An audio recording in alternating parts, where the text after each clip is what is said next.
What's up guys, welcome back. This is Anime Crossover. You'll be watching What If Naruto Was Reincarnated as Vegito Part 4. Now let's begin. It has been 2 years since Naruto returned to Earth. Indeed, Naruto returned due to Vomi's presence on Yardrat, where she is honing her skills in spirit control. Before long, his ship lands on the ground. Getting up from his chair, he carefully searched for any potential abilities he could detect.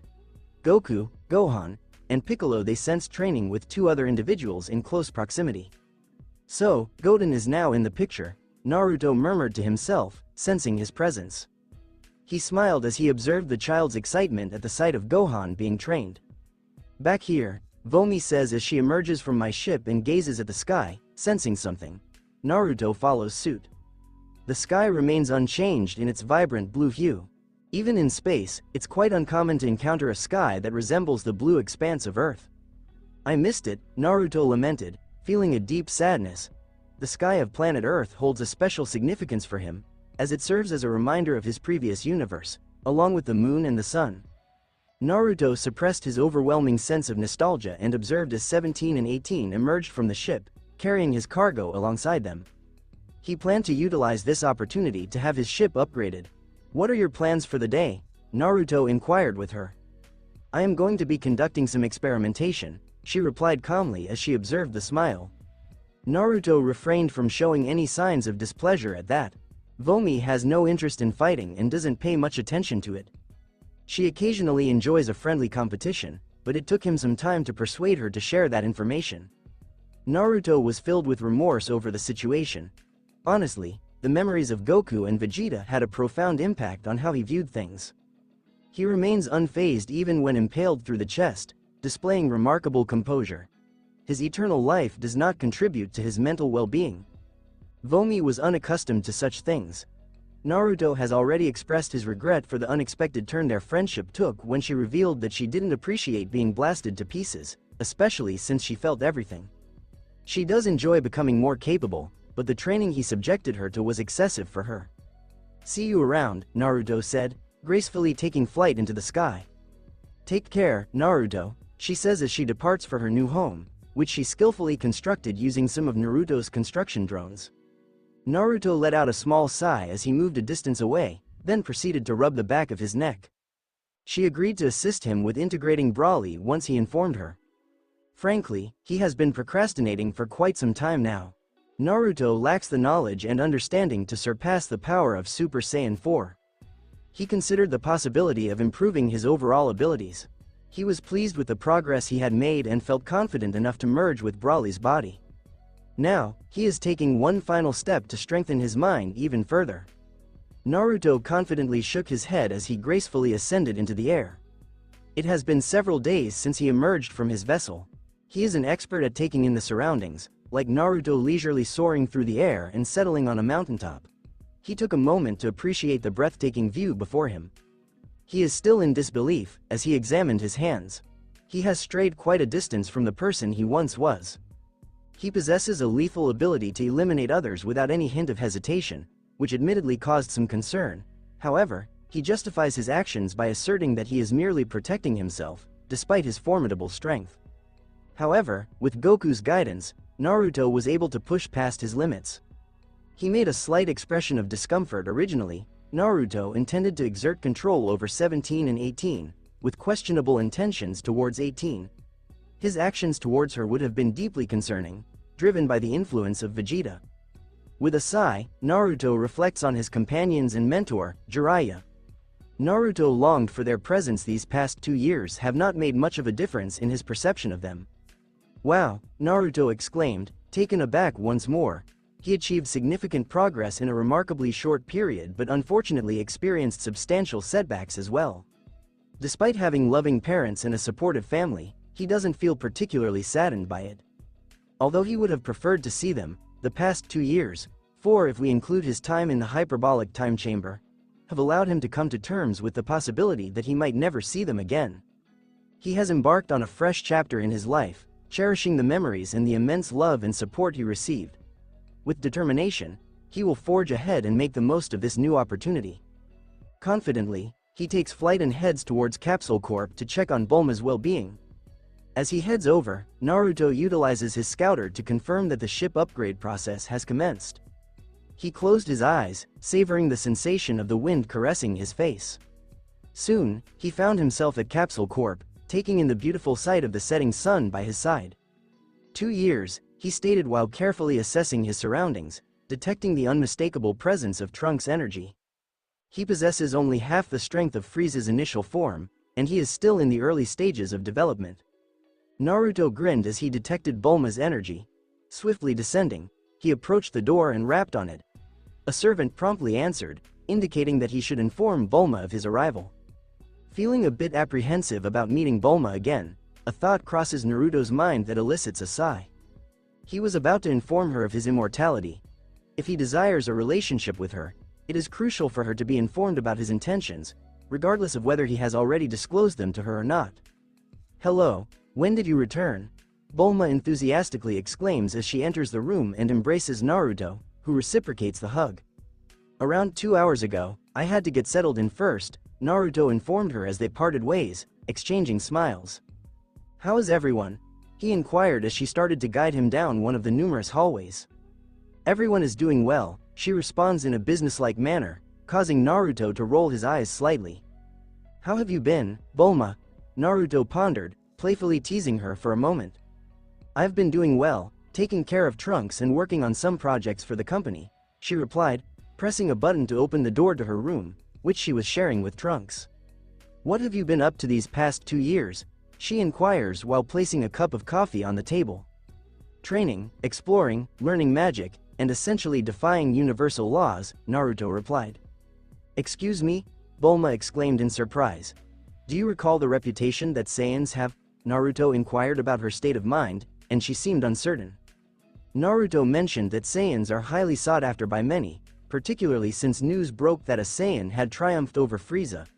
There is a constant pursuit of Saiyans by bounty hunters, mercenaries, and others. "Why? I mean, when Frieza died, I would have expected them to leave Earth alone," she said, growing increasingly concerned. "You don't need to be concerned about Earth. In fact, the Earth and the entire solar system have been designated as off-limits to the people of the universe. This decision was made because Goku's incredible strength was developed on Earth, leading others to believe that there may be others just as powerful as him," Naruto informed her. Unfortunately, this was one of the first things he discovered during his time out there. Once they uncover the truth, they will be arriving to conduct an investigation on Earth and gather more information about Goku. Goku has caught the attention of the Galactic Patrol, who appears to be quite interested in his abilities. "Oh, well," she remarks casually, taking a sip of her coffee. Naruto seizes the opportunity and also takes a sip of his own coffee. "How was your experience exploring the universe?" she asked him with genuine curiosity. "Allow me to demonstrate," Naruto offered, producing his scouter and deftly manipulating its buttons. A holographic screen materialized, displaying the images he had captured. They dedicated the following 2 hours to observing the pictures and short videos he captured of the sights he encountered. He presented a specific amulet that he acquired and magically enhanced for Bulma. The silver chain is adorned with 3 exquisite gemstones, acquired from a distant planet inhabited by mischievous creatures. "Wow," Bulma exclaimed as she stood up. She gracefully turned around, sweeping her hair to the side with a gentle touch. "It's absolutely stunning," she remarks, examining her reflection in the mirror puts on a smile. "It is," Naruto says, her voice filled with professionalism as she turns around and approaches me. With a composed demeanor, she leans forward. Naruto intervened and halted her. She appeared somewhat hurt by his actions. "Bulma, there's something important I need to tell you," Naruto said, looking at her with a serious expression. He led her to the table and glanced down as she gazed. "Bulma, you're aware that I made a wish on the Dragon Balls, right?" Naruto inquired of her. "Yes, but how does it relate to this?" she responded, gesturing with her finger towards both of us. "Bulma," Naruto revealed to her, causing her to gasp in shock, "the wish I was granted from Shenron was immortality." "Why would someone desire such a thing?" She pauses, sinking into her chair. "Bulma, you're well aware of my identity. Do you believe I have no fear of it? I am extremely apprehensive about it." "I was scared," Naruto said to her, reflecting on the limited experience he had as a young child. "But why inform me at this moment?" she asked as Naruto witnessed her struggle to hold back tears. Bulma, I genuinely like you, and it's not solely because of Vegeta's memories. However, as cliché as it may sound, I didn't want to mislead you. I understand that it might be overwhelming at the moment, Naruto said. What did you expect me to say? She states, you would scream at me to leave, Naruto replied. Considering it, she says, and Naruto, with a thoughtful expression, ponders her words as they sink in.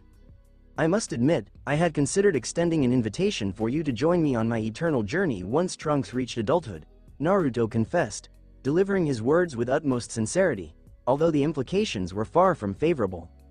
Would you mind leaving, please, she said, and Naruto's heart sank. I would like some time alone, she explained. Yes, and for what it's worth, I apologize, Naruto said as he departed through the window and soared into the sky. So, this is what it feels like to be rejected by someone I admire. It is not satisfactory, Naruto pondered, an uneasy feeling settles in his stomach. It was quite painful the way Bulma asked him to leave. Naruto considered that perhaps his expectations were too high. Elsewhere from a third-person perspective, what is this? A man with white hair holds a crimson crystalline ball adorned with 7 stars. The ball emits a vibrant red energy, surrounded by a mysterious black aura.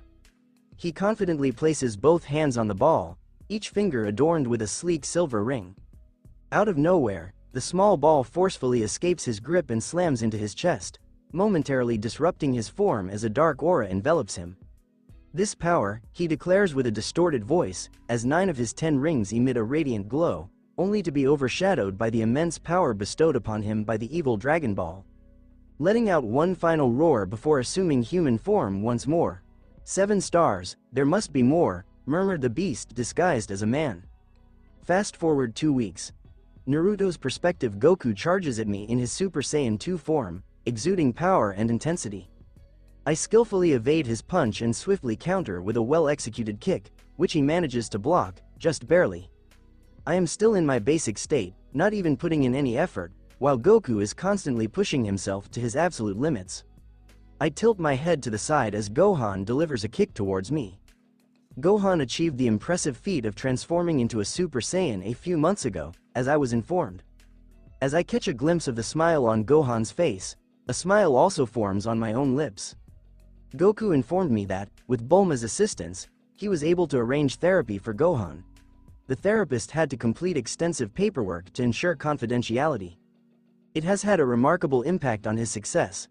Adjusting the position of my legs slightly, I successfully defend against Goku's attempt to sweep them from under me. I then intercept a punch from Gohan before unleashing a powerful blast of energy that propels both of them backward. Confidently, I crack my neck and smirk at them, restraining my true strength. With lightning speed, I charge towards Goku, my eyes widening in anticipation. Despite his inability to detect my presence, his body instinctively reacts to my attack, attempting to dodge. However, my speed proves too overwhelming for him to evade. Goku's natural instincts are truly remarkable. It's no surprise that he was able to achieve Ultra Instinct. However, I also possess those same instincts. I deliver a series of controlled strikes to Goku, demonstrating my skill and restraint, without even needing to tap into my full power. I observe Piccolo, who is deep in meditation, carefully contemplating the teachings I shared with him regarding spirit control. He has a remarkable talent for it. Even from this perspective, it is evident that his demeanor is gradually becoming more composed. Piccolo is an incredibly formidable being. Through sheer dedication and unwavering resolve, he achieved unprecedented heights within his community. Thinking of him brings back memories of Kami. I presented Kami with a meticulously cultivated bean, showcasing my expertise and dedication. The bean rejuvenated Kami, allowing him to move freely without relying on his staff. He still enjoys using his staff, which interestingly doubles as a magical foci. Kami himself has started to engage in a rigorous regimen of exercise and magic practice. It's quite intriguing how he, being from the Namekian Dragon Clan, approaches this, especially considering that Piccolo, who hails from the Namekian Warrior Clan, was once the same individual. I delivered a forceful blow to Gohan's head as he impulsively charged towards me. Stay calm, Gohan, I reassure him as his anger begins to consume him. He exhales as he assumes a fighting stance, and Goku positions himself beside him as they both charge at me simultaneously. I effortlessly block and dodge with precision. I am focused on becoming stronger and honing my skills through this training, which will help me gain more experience in fighting. There are few individuals who can match my level of expertise in fighting skills. Only a select few who possess the necessary skills are incredibly risky. Training in a secure environment while prioritizing the growth of Earth's defenders is my top choice at the moment. Training with Vomi may not deliver the desired results. I provided her with professional training. Despite her surpassing me in strength, I assisted her in establishing a solid foundation. However, this presents a significant drawback, as she will now need to develop independently for a considerable period of time in order for me to gain any valuable experience from her. With a sudden burst of energy, I forcefully collide Gohan and Goku, sending them soaring through the air. I approach both of them as they revert back to their original states. "Wow, you're quite formidable," remarks Goku as he rubs the back of his head. "Yeah, no kidding," Gohan remarks, clearing his throat slightly. Being strong is a double-edged sword, I explain to both of them. Goku immediately grasps the concept, while Gohan takes a few moments to ponder before nodding in agreement. "You expressed interest in training with us, indicating a desire to enhance your fighting skills, correct?" Gohan inquires. "Yes," I respond. "Well, we won't be very effective," remarks Goku says, sitting down, exhaling heavily. I notice the bruises on his arms. "Perhaps, but I believe it's about time," I remark while observing Goku's tail. "What is it that you need?" Gohan inquires. To advance further, Goku responds, his gaze fixed on me. Goku mentioned that he prefers to achieve Super Saiyan 3, but he believes that the drawbacks associated with this form may not justify the effort required. As a result, he has chosen to forego pursuing it, currently. He agreed to help me out as a favor when I asked him, as I wanted to perform the Super Saiyan God ritual with Super Saiyan 4s instead of regular Super Saiyans contributing their energy. This would allow me to attain God Ki in the future. Mirai Trunks, Mirai Gohan, Goku, Present Gohan, and Vegeta. I refrain from expressing any disapproval as Vegeta has indeed attained Super Saiyan, although his progress in that area has been somewhat limited.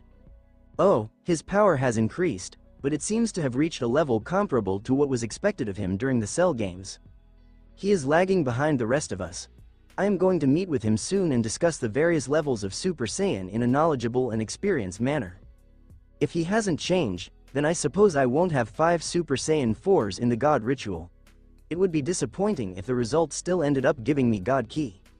Of course, it may not have the level of power I desire, but any improvement is welcome at this stage. It would be wise for you all to start making your way home, I advise them, noticing that the sun is on the verge of setting. Oh, by the way, I'm starting to feel hungry. Let's go, Gohan. I'm sure your mom is already preparing dinner, and we could use a shower, he states as he rises to his feet, and we quickly bid each other farewell. Bidding farewell to Piccolo, I receive little response from him, as he remains engrossed in his meditation, harnessing the power of spirit control. I make my way back to my home at a leisurely pace. Resting my eyes for a moment, I relish the feeling of the wind against my face. As I made my way over, my thoughts turned to my expertise in magic, which has seen significant improvement. There are aspects that I am still working to fully understand. For example, artificing is a professional skill, crafting objects with mystical powers, which sets it apart from enchanting. When it comes to artificing, the focus is on altering the natural properties of an object. On the other hand, enchanting is a more abstract practice, allowing me to enhance the durability of a rock or make it more receptive to enchantments and magic in general. In my opinion, both of them appear to be quite similar. I shake my head in disbelief as I think about Kami's staff. Some may disregard it, but the fact is, his staff behaves like a highly skilled team. A highly influential one in human terms, possibly even in highly esteemed terms. The staff was crafted using materials collected by the first Guardian of Earth, which were not particularly impressive, all things considered. It was evident that the first Guardian possessed a strong inclination towards time magic. With a deep passion and unwavering dedication, I am fully committed to it.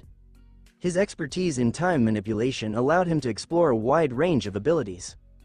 Based on the records, it is evident that he possessed exceptional mastery in the realm of time magic. He successfully reversed time on a global scale, manipulating hours as he did so. Additionally, he developed the initial version of the hyperbolic time chamber, which was later perfected by Kami. Having the ability to reverse time within a 6-minute window of someone's death and unleash powerful time blasts that can either age someone into dust or reverse their aging to the point of non-existence. He accurately predicted the future of the planet by approximately 3 years. Allow me to reiterate, he possessed the ability to foresee not just the fate of animals and humans, but the destiny of the entire planet, including his own. He had the ability to manipulate the timing of certain events or even unlock them. Extremely powerful, no doubt about it. In Dragon Ball, having raw power allows you to endure his attacks. The true villains are individuals who possess both expertise and authority. Which is why I desire my, as is will to be awakened in a professional manner. I have a strong affinity for fire and lightning. It's quite a challenge to push them to their limits, but I'm up for the task.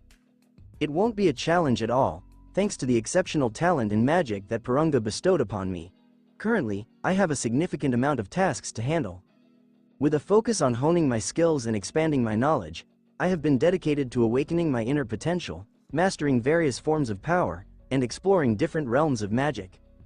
This includes delving into the intricacies of artificing, enchanting, alchemy, potions, soul magic, and elemental magic. Additionally, I have been diligently working on enhancing my emotional empowerment crest and staying up to date with the latest advancements in technology. My journey towards becoming a true professional in my field has been a continuous pursuit of growth and mastery. In addition to that, I plan to explore the combination of magic and technology in the future. However, my main priority should be to prevent Goku from causing any harm to the Earth while he transforms into a golden great ape and tries to achieve Super Saiyan 4. Wow, that form is incredibly frustrating. It is highly effective, impressively so, but incredibly frustrating to navigate and transition to another format or function. I appreciate the effectiveness of the form. However, I have a strong sense that it will not suffice, and I am unsure of the reason behind it. I am confident that I possess exceptional strength, potentially ranking among the most formidable individuals in Universe 7 and possibly across all 12 universes, excluding the gods of destruction and angels. However, this persistent feeling lingers on.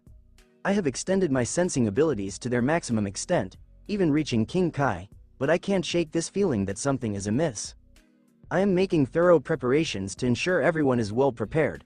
Whether one likes it or not, it seems that I may have to personally instruct Vegeta in the near future to help him achieve Super Saiyan 4, which is necessary for me to attain God Ki. I gracefully descend as I arrive at my residence, home sweet home, I remark, settling down comfortably on one of my couches. Observing my living space, I couldn't help but let out a chuckle. I had my construction androids excavate a significant portion of the mountain to expand my residence, making it even more spacious than before. I laughed as I went around. I'm living in real luxury. There is no question about that. I can't disguise how I'm feeling, however. I haven't spoken to Bulma in 2 weeks, and I've been tempted to contact her, but I held myself back. I feel wounded, sad, and alone. I giggle briefly before laughing aloud. I was 16 when I was put here, and now I am 19 years old, plus Goku and Vegeta's years of memories, yet this is the first time I have ever been rejected. Frowning somewhat, I continued to think about it while I steady myself. Sure, Bulma rejected me, but it hurt a lot. However, I did ask for a lot from her, including immortality. Something that most people would undoubtedly enjoy until they read the small print of it. Everyone around you will die one day, even in a world where death may not even have a real effect at all. Heck, I'm still reading about how to bring someone back to life with a wish from a set of Dragon Balls. But Bulma doesn't fully understand my position. What use does death serve when I can really travel to paradise or hell and communicate with the people I care about? I will one day be able to bring them back to life. Does death matter to me? Somebody with my degree of authority would have a lot of freedom? After all, why should the rules of others really concern me since no one can stop me at all? Heck, if I ever reach Zeno's level, would I still listen to anyone? Would I be able to do anything I wanted without facing any consequences? I do not know. What I know for sure is that I will investigate creativity. No one, not only the Dragon Ball multiverse, but also others. I know the universe of DC exists. Evil Dragon Ball is evidence enough. What other planets exist out there? Do the countries exist? Harry Potter, One Piece, Marvel, there are countless worlds to explore, and so much to study, see, and experience for myself. I rise up and shut my eyes. I'll figure out how I got here, and I'll grow for better or worse. I shall bear the repercussions of my conduct eternally. Time skip 1 year later. Naruto's POV, good, now you are getting it. I tell Goku as he is in Super Saiyan 4, and I am still in base. He shouts as I block his punch with one hand. I softly hit his face. This sends him flying back and smashing into a tiny mountain, demolishing it. I leap up a little as Goku uses instant transmission to come behind me and attempt to kick me. Smirking, I stepped on his leg before whirling around and kicking him in the face.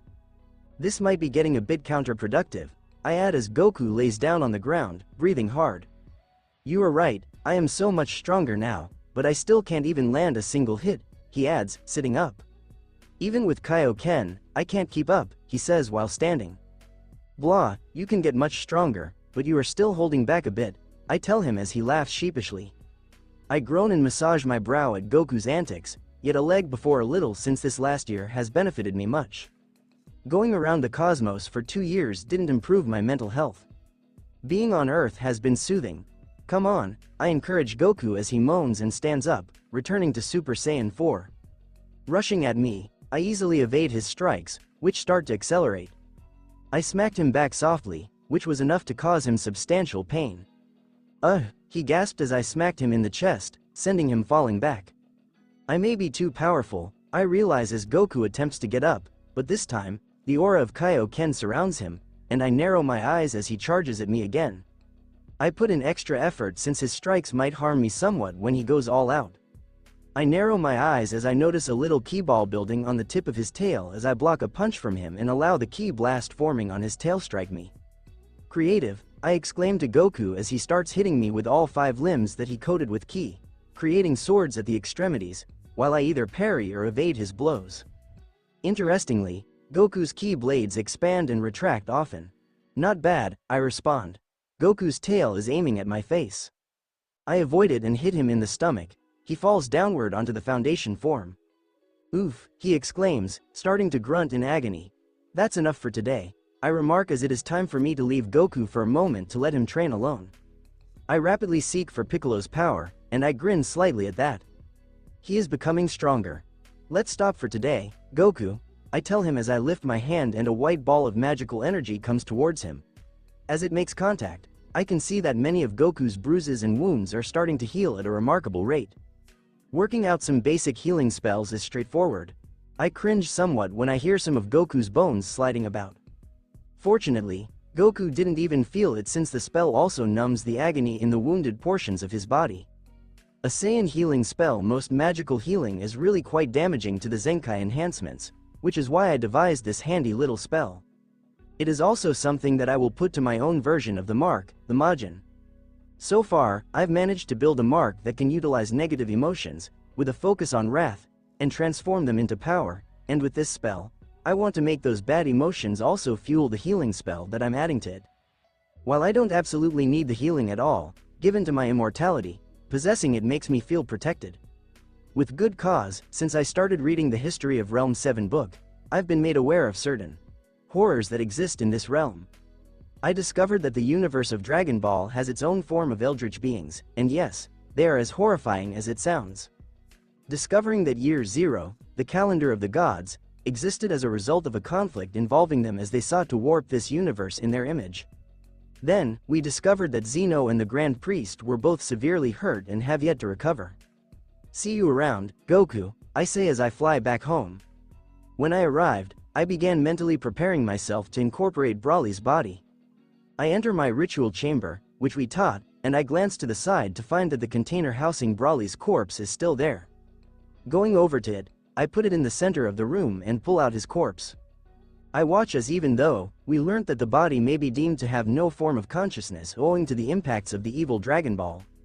However, his body continues to tremble and snarl instinctively. Magical energy erupts around me and enters the magic circle as I move forward. Kneeling down, I placed my hand on top of his chest, exactly on top of his heart, and my hand quickly looked to melt. It starts to spread throughout Broly's body. I let out a scream as Broly's body starts to merge with that of my hand and fully wraps around my hand.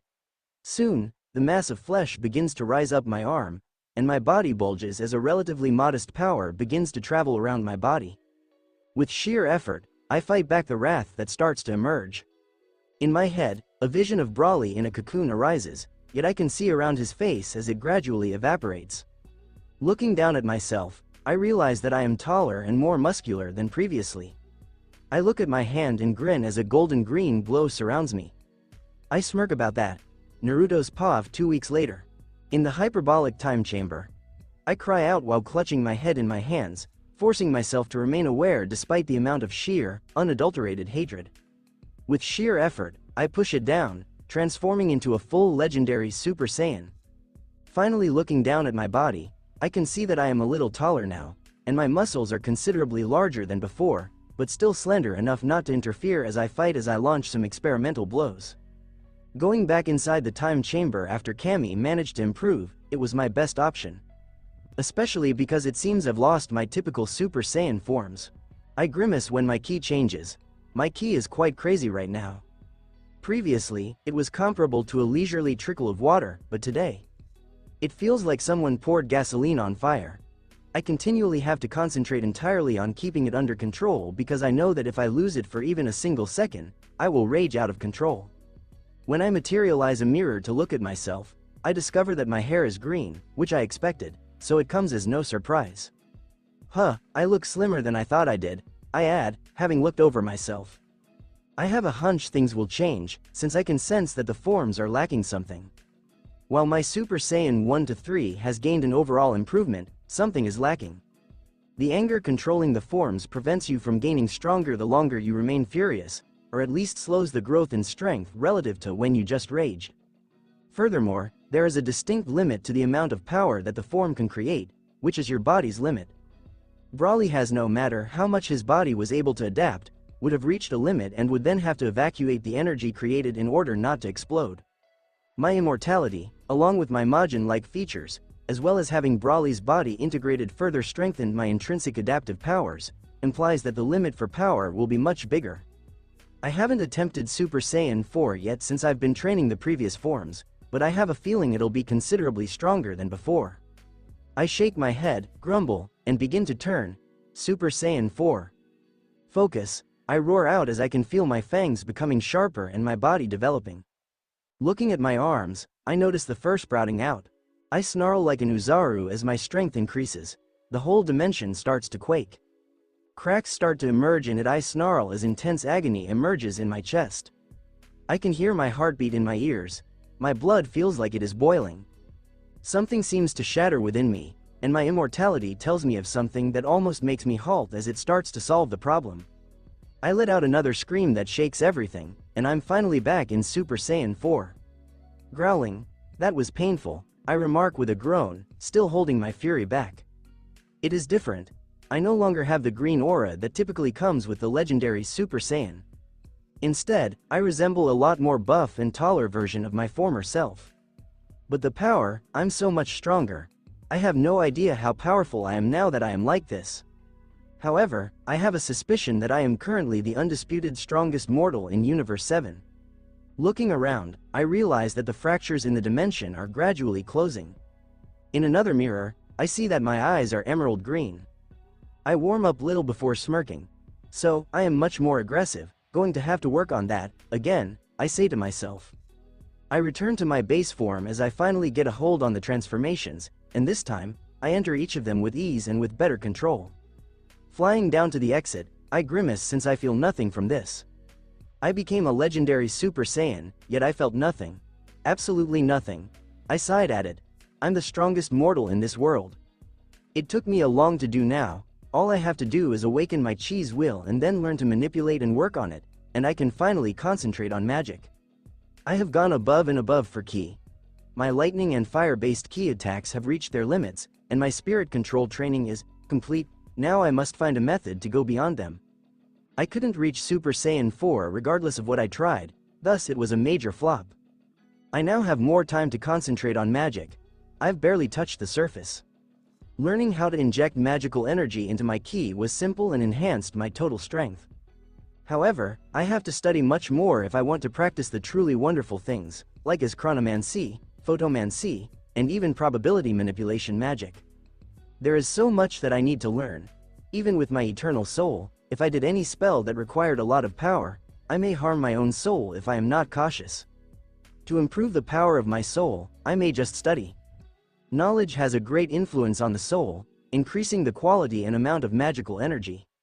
However, this slows down as I accumulate more and more information, to the point where reading a whole library's worth of books would hardly affect my spirit. I glance down at my wristwatch and search for Bulma's name on my contact list, and she still hasn't answered after 8 months. Her only response to me was that she still needed time. Finding her, she still hasn't answered to me, and I notice I have a missed call from Vomi. I have hung out with her a few times, and I am grateful that I was able to mend our relationship. Going out of the time chamber, I started calling her to see what she needed. "Hey, Vomi, sorry I saw that I missed a call," I say as she says hello. "Naruto, hi, I wanted to ask if you would be available in 4 days, she asks, trying to look confident, but I can sense she's worried. "Yes, is there something you wanted?" I inquire, but I have a suspicion I know what it is. "I wanted to know if you would, maybe want to go on a date with me?" she asks, and I am a little surprised, but I begin to think about it for a while. Vomi's holographic image shows a crestfallen look on her face, and she starts to open her lips. "Sure, I would like that," I said, interrupting her as she was going to apologize. She gives a wonderful grin. "Great, wear something comfortable, no GI, please, see ya then," she makes some jokes while giggling. "See ya," I reply, smiling at her. I understand that I still have emotions for Bulma, but I did develop some for Vomi when she opened up to me. I rake my hand through my hair and wish I could chat to someone about relationship advice. I grin as my day seemed to have grown a little brighter now. "Bulma's pav, choo choo," I say, holding a spoon and making train sounds to get Trunks to eat his meal. Nam Trunks says something while he consumes his dinner. I grin as he chuckles with glee, but my smile fades as a stench enters my nostrils. Trunks pooped himself.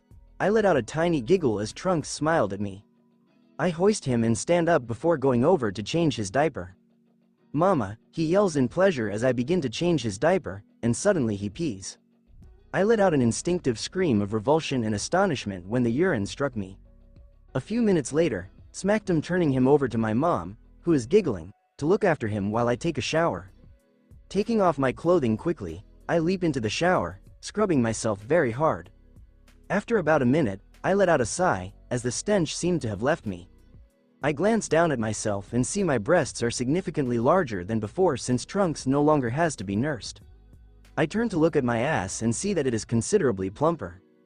Pregnancy has some upsides. I grimace a little as I think of Trunks' father, then, Naruto.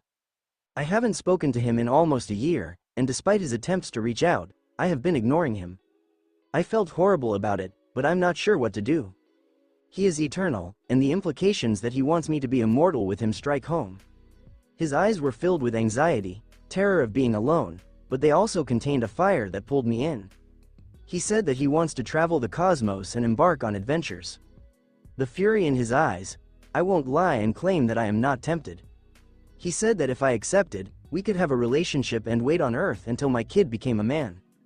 I finish bathing, glance in the mirror, and give a tiny smirk. I still got it, I think to myself to combat my anxiousness. What do? I whisper. I really enjoy Naruto. I let out a tiny cry as I slammed the mirror and broke it. Fuck it, I'm calling him. Soon Naruto's pav, comfortable, I remark as I step into my closet, crammed with dozens of various clothing for my date with Vomi tomorrow. A Saiyan looking for clothes to wear, huh? I grin slightly as my eyes widen as I sense a specific box being filled with bad energy. Teleporting to it, I cautiously open it and seize the evil Dragon Ball, guarding myself with magic. The next time I open my eyes, I see a guy who looks like Superman with a red and black suit with lightning linking with the S on his chest, but this time there is some gold surrounding his outfit and he has a green ring on his right hand seated on a throne. He has the 6-star evil Dragon Ball floating before him.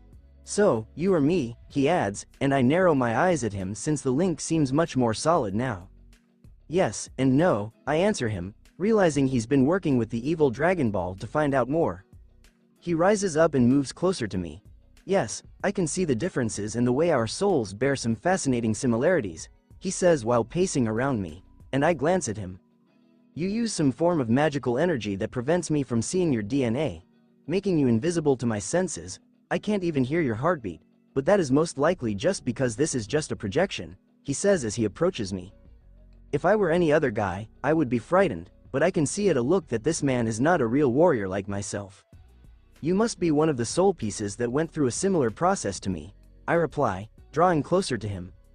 Don't worry, it will be useless fighting each other and trying to absorb us back into one being, I add as I wiggle my tail about for him to observe. No way, a Saiyan, he exclaims, breaking character and losing his cool. Yup, not just any Saiyan, Vegito, I add proudly. Bullshit, oh, fuck, he says while extending his hand to massage his face and the environment becomes much more comfortable. Shit, I didn't want this to happen but come on, man Vegito really, I hate my life, he laments as the environment changes. Who were you sent in as? I inquire with a pose of superiority. Connor Kent, otherwise known as Superboy, I finished for him. Yeah, with the powers of Shazam, it seems, I reply gazing around, and from what I can recall, this site is named the Rock of Eternity. Black Adam actually, he corrects me. How did that happen? I went to Gotham as there was a museum with dozens of magical artifacts. One of them was the dagger of Shazam. I stole it and went over to find Black Adam and took most of his power thankfully. That dagger also gave me the ability to come here, he says going over to his seat as the scenery changes to a marble white, gold columns and he snaps his fingers as a door opens and I see a bunch of blonde-haired women wearing very skimpy outfits that outline their incredible fig. It takes a minute for it to set in, and I narrow my eyes as I understand who they are. Power girls, I remark as he just shrugs it aside. Cadmus had the cloning technology to create me, and I managed to temporarily mind control Superman into creating backups of his fortress, and he buried them, and I took one and made sure to replace it with one of my own while leaving some viruses to make sure that he never finds out, and then completing the cloning technology, and through rapidly accelerated aging, boom, my personal army of hot busty blonde women, he says as one of the clones speaks with him and giggles. Trust me, if I could have found a partner that could handle being with me, I wouldn't have done this, but it gets incredibly lonely, he continues, and I stop myself from speaking. Fair enough. To be honest, I wasn't exactly in the right state of mind when I did this. It was only after I got Egyptian Shazam power that I finally began to get under control. I was a vicious little shit, he adds frowning while sipping on some golden drink. What is that? I question him suspiciously. Oh, this is nectar, like the stuff from the Greeks. There is a jar here that is said to be nearly bottomless, he says, as I fight my curiosity. I move my head slightly as I notice a vast garden, and focusing, I can see that several pale green-skinned red-headed ladies are carrying to it, and their private parts are covered by leaves. Pamela Isley, also known as Poison Ivy, he says, I needed assistance with cultivating magical plants, he adds, as my gaze filled with judgment meets his. Wow, you remind me so much of myself as a teenager, I realize as I gently rub my face. I assumed that, considering the circumstances, I was or rather am feeling quite aroused, and we haven't had much success in the realm of relationships, he says, and I could somewhat empathize with him now. If it truly was me who was reborn as a teenager, perhaps due to the consequences of my shattered spirit, I would have made the same choices. You didn't stop at just them, did you? I inquire, deadpanning at him as he chuckles softly. No, he says, standing up and gesturing for me to follow him. You still have plenty of time, around 12 hours, he informs me as he proceeds to give me a detailed tour of the modifications he made to the Rock of Eternity. Observing the garden, I notice a group of red-headed women by the spacious pond, wearing green bikinis. Mara, from Atlantis, he says as I let out a sigh. It's truly a moment of reflection when you realize how much you've grown since your younger days. Are there more? I inquire, accompanied by a groan, which elicits a chuckle from him. Yes, reluctantly, I trail behind him. I ensured that they possess Kryptonian DNA to enhance their lifespan, while also fulfilling a distinct magical role, he explains as we traverse a corridor, revealing numerous rooms occupied by a significant number of women. Selena Kyle, Catwoman, he says, gesturing towards a room filled with a large group of women engaging in yoga while dressed in their undergarments.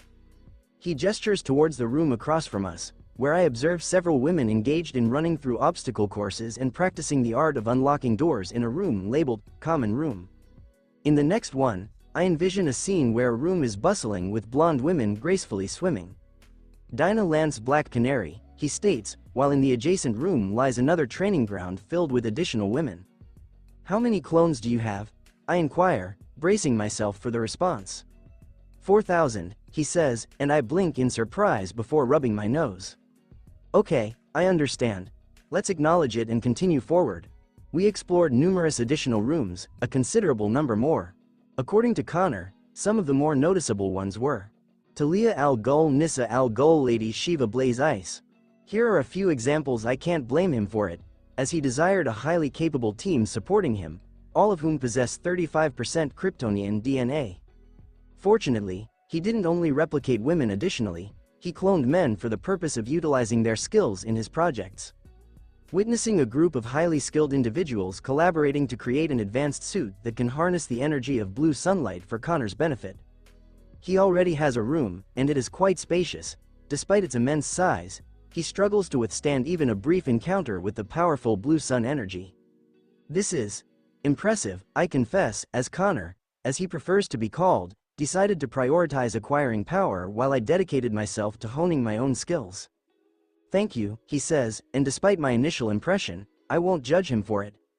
I would have done the same. He resumes his seat and releases a deep exhale.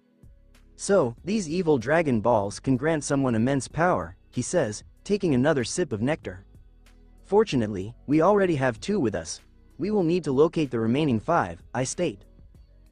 It's inevitable that one of them would be in Marvel, another in DC, and even one in Dragon Ball. It's only logical.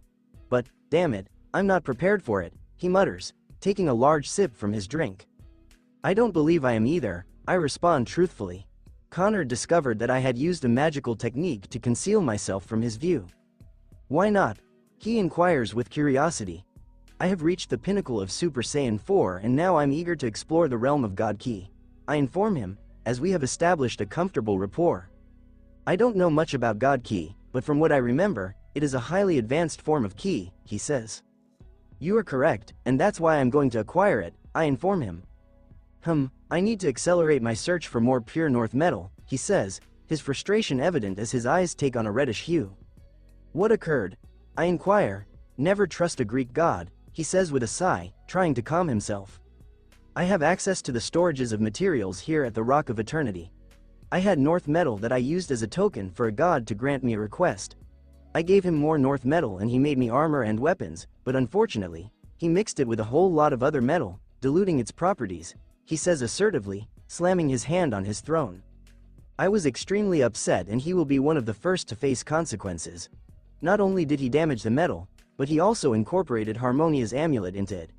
If anyone ever utilizes the armor or weapons, they will undoubtedly experience significant misfortune, he states. Can you show me some North metal? I inquire, piquing his curiosity as he raises an eyebrow. Certainly, it seems that I don't have much remaining anyway. My intention was to integrate it within myself in order to obtain a significant increase in power, he explains calmly, raising his hand and skillfully retrieving a small piece of metal from a portal that materializes. He then approaches me, ensuring that I have a clear view of it. I confidently move my hand, gracefully making a motion as if to touch it. With precise control, I channel a minute amount of magical energy, harnessing a spell that grants me the ability to uncover the composition of any material I come into contact with. This spell is particularly useful for my practice of magic materialization, as it allows me to gain valuable insights into the properties of the material as well. The connection is breaking, please hurry with whatever you're doing. It will be at least a week before I can once again influence the evil Dragon Ball, he remarks, seemingly growing younger. I can't help but feel overwhelmed as I expended a significant amount of magical energy to acquire knowledge about the astonishing capabilities of this small, golden object.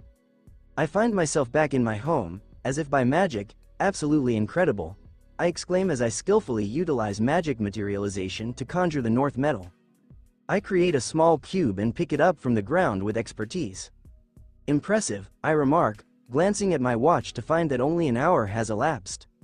Reflecting on the small golden block in my hand, a smile forms on my face. What? I exclaim, gazing at the evil Dragon Ball that has now transformed into stone. Connor's perspective in the DC universe examining the stone in my hand, I briefly sense a warmth in my eyes and shift my attention to that sensation, yet no discernible outcome occurs.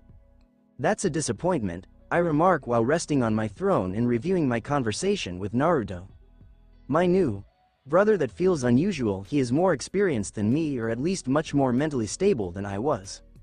The drawbacks of dealing with Lex Luthor's manipulations in your mind. I let out a sigh of relief as one of my attendants brings me another serving of ambrosia. Extending my hand, I start exploring the servant with great enthusiasm.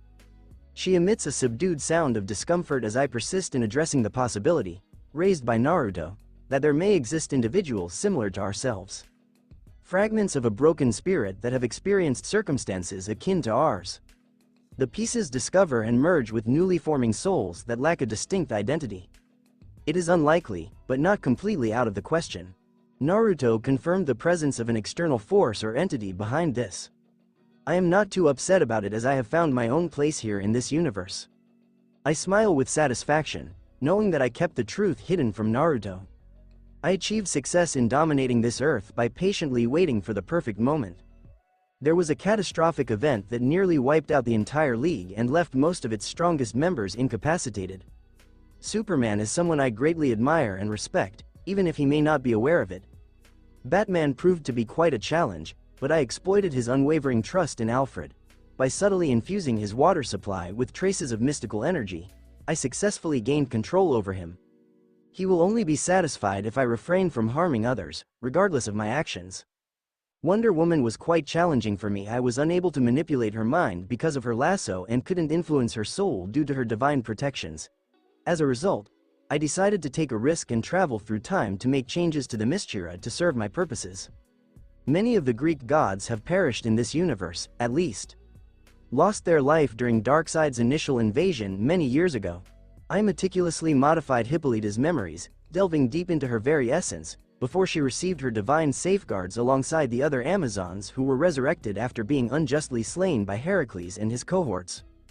Oh, I had to be cautious to successfully execute my plan, but I accomplished it.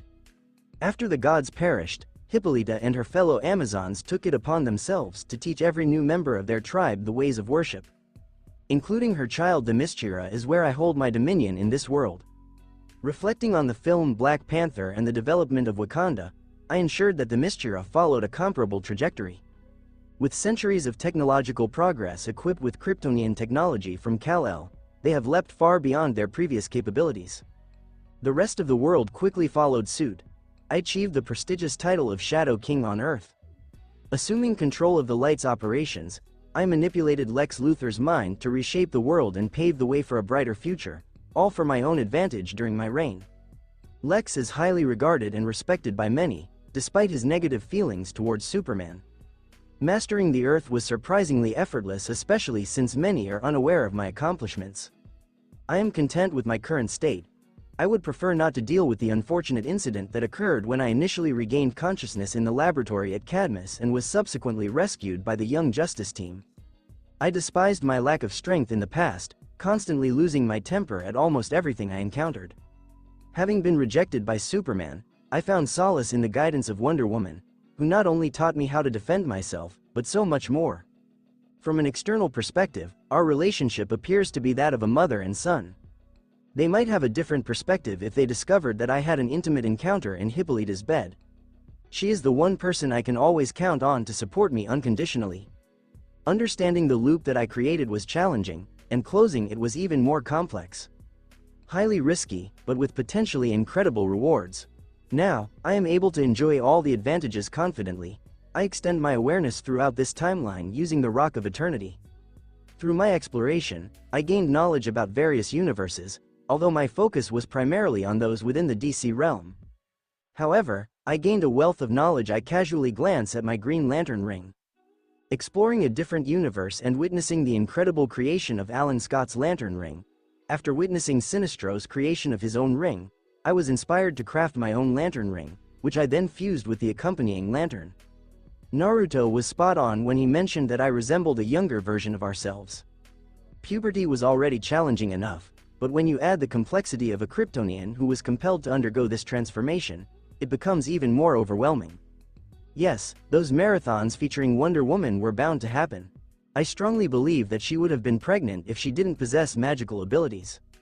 Indeed, I ensured that Circe remained on the island and assisted the Amazons in acquiring knowledge of magic. Something that I acquired and have been using excessively. The women here are not just for my personal enjoyment. Primarily they efficiently manage the negative consequences, allowing me to harness potent magic with minimal drawbacks. As an individual who values professionalism, I understand the importance of maintaining appropriate boundaries and treating others with respect.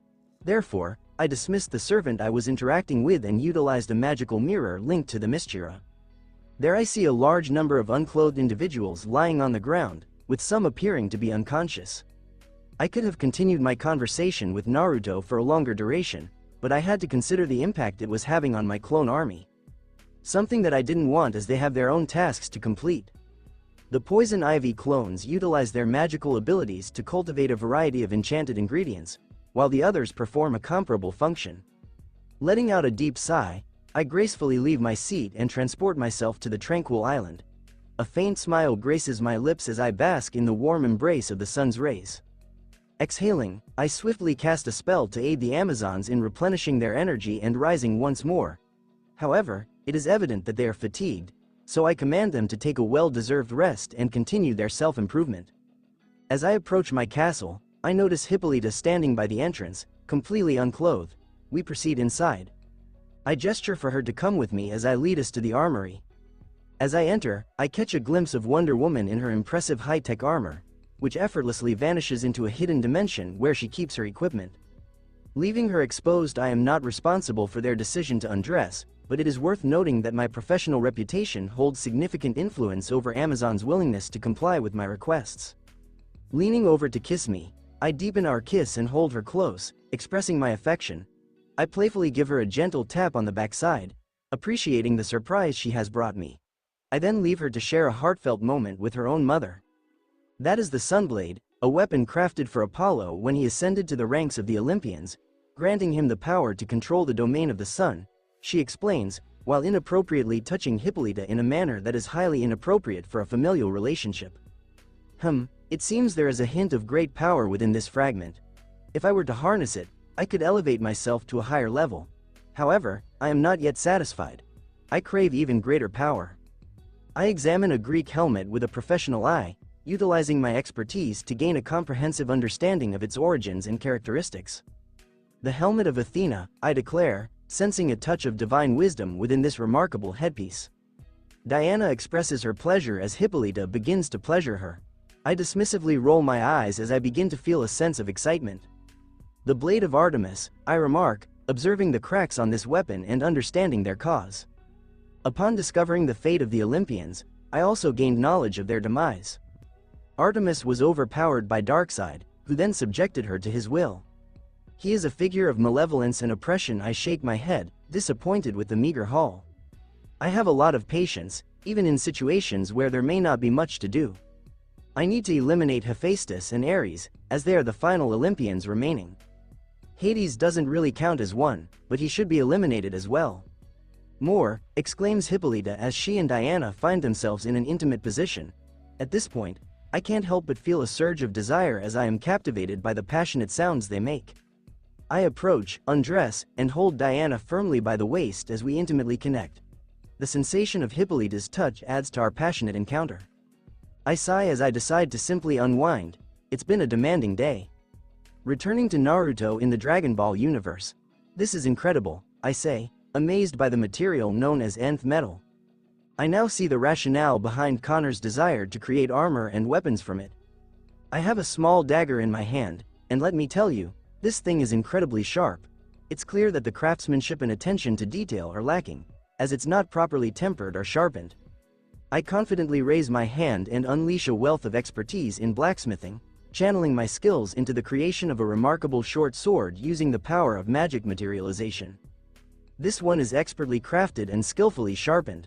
I glance at the clock and notice that my appointment with Vomi is just 2 hours away. Reflecting on the short sword, I squint slightly.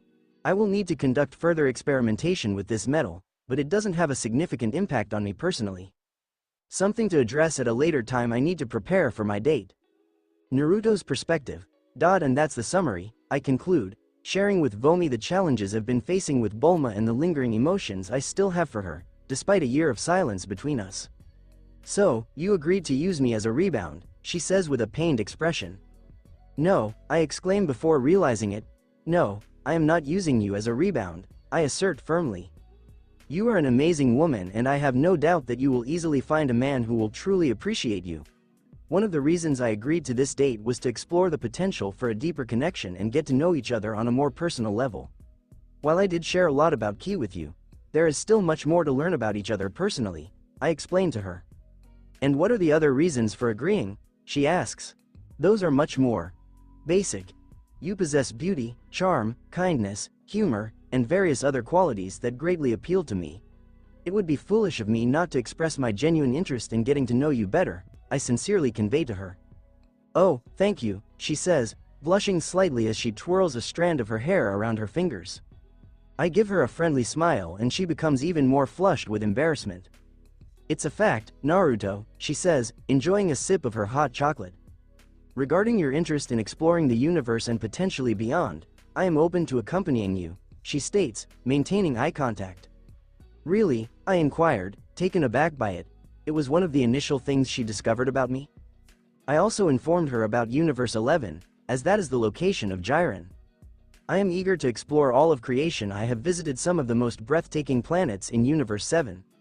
I have explored various galaxies, indulged in exotic alien cuisine, and even witnessed the spectacle of alien reality TV. Witnessed the awe-inspiring spectacle of supernovas unfolding before my eyes. There is a vast array of sights and experiences waiting to be discovered. Although I would prefer not to be alone forever, I don't believe it would be overly burdensome for me, as I won't be confined solely to the Dragon Ballverse. Thanks to Connor's keen observation and my own astute analysis, I have discovered a fascinating possibility: harnessing my magical abilities in alternate universes. It seems that my magic could be utilized to prevent others from obtaining DNA samples or engaging in similar activities. In addition, he successfully utilized the interconnection between a set of Dragon Balls across various alternate realities. Something that I could potentially leverage using my own strategies. Once I have acquired sufficient expertise, I may be able to utilize this to journey to alternate dimensions. Which implies a greater need for studying joy. Are you certain? I inquire of Vomi, filled with a glimmer of optimism. While I may possess longevity and Vomi may have her own unique form of longevity, the fear of solitude still lingers. Yes, I prioritize my role as a scientist and researcher above all else. While I may not have a strong inclination towards fighting, I do find some enjoyment in the occasional spar. Based on my extensive study of my own body, I have come to the conclusion that I possess a form of immortality, or at least something very close to it, she explains, providing her reasons for wanting to join me. Exploring the universe with you and discovering new technologies sounds absolutely amazing. It seems like we have similar motivations, she says, blushing once more, which I must admit I find quite endearing. Hold on, what did she just say? Given the potential longevity of my life, as you mentioned and as I have discovered through my own research, I have a desire to avoid solitude, she murmurs softly, glancing to the side. I don't want to be alone either, I softly murmur as she turns to meet my gaze, and a deep understanding is shared between us. So, would you like to give it a try? She inquires with a touch of apprehension. Certainly, I would be interested in that, I respond with a friendly smile, mirroring her own pleasant expression. She extends her hand across the table and firmly grasps mine. Her hand feels incredibly smooth and gentle. So, what's the next step? She inquires. Well, I already mentioned this before, but I am confident that Beerus, the god of destruction, will awaken in a few years, I remind her, and she seems to grasp the situation. You are interested in engaging in a confrontation with him. Indeed, I do. However, engaging in combat with him is merely the starting point. We must remain vigilant, for there could be adversaries lurking in the shadows, I inform her, mindful of the multitude of tasks that already demand my attention. I need to acquire God Ki, and I understand that it will require patience. I must first awaken my Ki's will and learn the art of manipulating it. Additionally, I must continue my magical education, as Connor has demonstrated that I have much room for improvement. Furthermore, Connor shared insights about his powers of Shazam after I revealed some of my own abilities to him. He discussed divine authorities and their utilization by gods, with certain exceptionally rare ones serving as avatars and others embodying the very cosmic laws they oversee. Additionally, he noted that the gods of destruction possess the divine authority of destruction, much like avatars or champions. He suggests that Zeno granted them access to the divine authority of destruction, and based on my own research into that ancient civilization that captured and conducted experiments, it seems that his theory is indeed accurate. He advised me to exercise caution when dealing with Zeno. If Zeno possesses the ability to bestow a formidable authority upon not only one, but multiple universes, without any concern of potential betrayal, then the child Zeno portrays is merely an illusion. Informing Connor about the potential demise of Salama caused him to become extremely agitated, as he proceeded to elaborate on the potential consequences. The Super Dragon Balls are believed to possess the power to fulfill any desire, including the ability to reverse Zeno's erasure and revive multiple universes. It is evident that Salama possesses an incredibly high level of power, bordering on omnipotence. I need to exercise caution and possibly completely avoid Zeno. I am aware of historical events such as the war, but I will need to research it at a later time. Vomi and I continued our conversation, savoring the simple pleasure of each other's company. As she returns home, she kindly kisses me on the cheek. With a confident sway in her hips, she glances back and catches me admiring her. She playfully winks at me, leaving a lasting impression. With a smile on her face, she enters the building before teleporting back to her home. A ring emits from my wrist as I observe a holographic screen materializing, and a smile graces my face upon witnessing the completion of my copy of 7-3.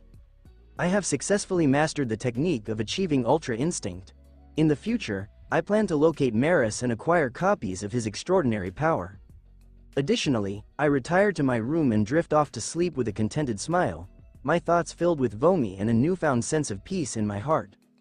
Elsewhere, from a third-person perspective, why did it become petrified? Questions the creature disguised as a human as he gazes at the once malevolent sphere in his palm. Sir, the preparations are almost complete, are they now? Let us depart then, says the beast. They will not succeed, my lord, indeed, their failure is inevitable, yet it is not sufficient. We must eradicate any lingering hope, extinguishing it completely. Their hope must be eliminated. Well, look who's here. We will observe their failure in this feeble attempt to prevent their burning. We will witness their lack of success in this. Grand Order, Naruto's perspective. That's how it's done, I confidently stated as I observed the impressive outcomes of my spells. I have been studying some of the more advanced magics in my book. For example, spatial and temporal magics are included. In order to gain a better understanding of what lies ahead, I would like to gather some information. Additionally, familiarizing myself with warding magic. I grin as I recall Vomi's reaction when I approached her for assistance in enhancing my ship. She became very excited when she saw its blueprints, and I suggested that we collaborate on it as a project. She is more inclined towards the technical aspect, while my expertise lies in the realm of magic. She agreed wholeheartedly, expressing a desire to become more acquainted with it. Meanwhile, I was eager to expand my expertise in artificing, alchemy, and enchanting. Something that has captured my attention as I discovered my natural aptitude for it. I sigh as I contemplate a specific aspect of magic in general. This is much more intricate than I ever anticipated. However, it can rival Ki in terms of quality. Frankly, portraying wizards and witches as elderly individuals is quite logical, especially considering the extensive amount of time it takes to become proficient in their craft. Even then, they only demonstrate true mastery in a specific area. I am currently going through all of them: elemental magic, alchemy, artificing, enchanting, rituals, seals, healing, and not to mention spatial and temporal magics. I am carefully reviewing each one. Any magic user in the universe would undoubtedly label me as insane, and they would be correct. Aside from a few matters, I have been blessed with exceptional talent in the realm of magic, despite being at the apprentice level in all related subjects. Without that specific wish, I wouldn't have achieved the level of success I currently enjoy. I would be an inexperienced individual still grappling with the complexities of casting my first spell. Furthermore, I possess eternal life. I have all the time in the world to delve into the intricacies of magic. In 100 years, I will have become a true expert in all of those subjects if I maintain this level of dedication and progress. However, I will be reducing my pace soon, as I am planning to resume my training with Ki. I haven't had much time to train in the past 2 months. Fortunately, my self-evolving immortality proves its worth once more. So, I will always maintain my level of power even if I stop training. It is worth mentioning that my exploration of temporal magic has had an impact on me. Additionally, my unique combination of immortality and Saiyan heritage enables me to withstand certain minor temporal ailments. When I received notification about the changes, I felt a bit disoriented. After being bombarded with a wealth of information, I gained a profound understanding of the immense impact of time. Based on my recollection, many individuals I came across expressed that the ability to control time was considered a noteworthy accomplishment, but not particularly extraordinary. What a load of nonsense, however. While manipulating time may be routine for them, for me it is a significant accomplishment. It was a revelation that made me aware of the possibility of someone reversing my immortality. Fortunately, I have developed the ability to resist such a threat. I let out a sigh as I close my book and gaze at my book on Ki. Ki is equally intricate as magic in certain aspects, while surpassing magic in certain ways. However, this is simply a result of the overall user-friendly nature of Ki. Ki is highly accessible and can be mastered with dedicated training and perseverance. Success in magic requires a significant investment of time, unwavering commitment, and ample resources. Resources that can be effortlessly created through magic materialization, completely bypassing the third requirement. It's unfortunate that without a wish for the utmost talent from Purunga, it would require an extensive amount of time for me to truly excel in magic. I express a slight frown before letting out a sigh. Many believe that dedication and effort can surpass innate abilities. However, that assumption only holds true if the individual with exceptional skills doesn't strive for self-improvement. For individuals who possess exceptional skills and an unwavering determination to surpass their own limitations, no amount of effort will ever be in vain. That is the unfortunate truth of the matter. People who possess both talent and a strong work ethic will always outperform those who lack talent but put in effort. I possess both. Exiting the room while gently massaging the back of my neck, I ponder what lies ahead for me. Beerus is the only opponent who poses a significant challenge to me in combat, and I must admit that I might not emerge victorious. The mere prospect of battling Beerus fills me with anticipation. The awakening of Beerus signifies the start of a completely unfamiliar journey for me. With only 5 universes remaining, I am uncertain about the status of the Tournament of Power. Unlikely. I let out a frustrated sigh as I receive an alert about an incident involving the evil Dragon Ball. "Oh, please," I remark as I effortlessly teleport over to the vault. As I open the box, I notice the Dragon Ball's appearance transforming from a stone-like texture to its usual crimson color. Without hesitation, I reach out and grasp it, only to find myself instantly transported to a different location. However, I sense a compelling force pulling me in this direction or attempting to do so elsewhere.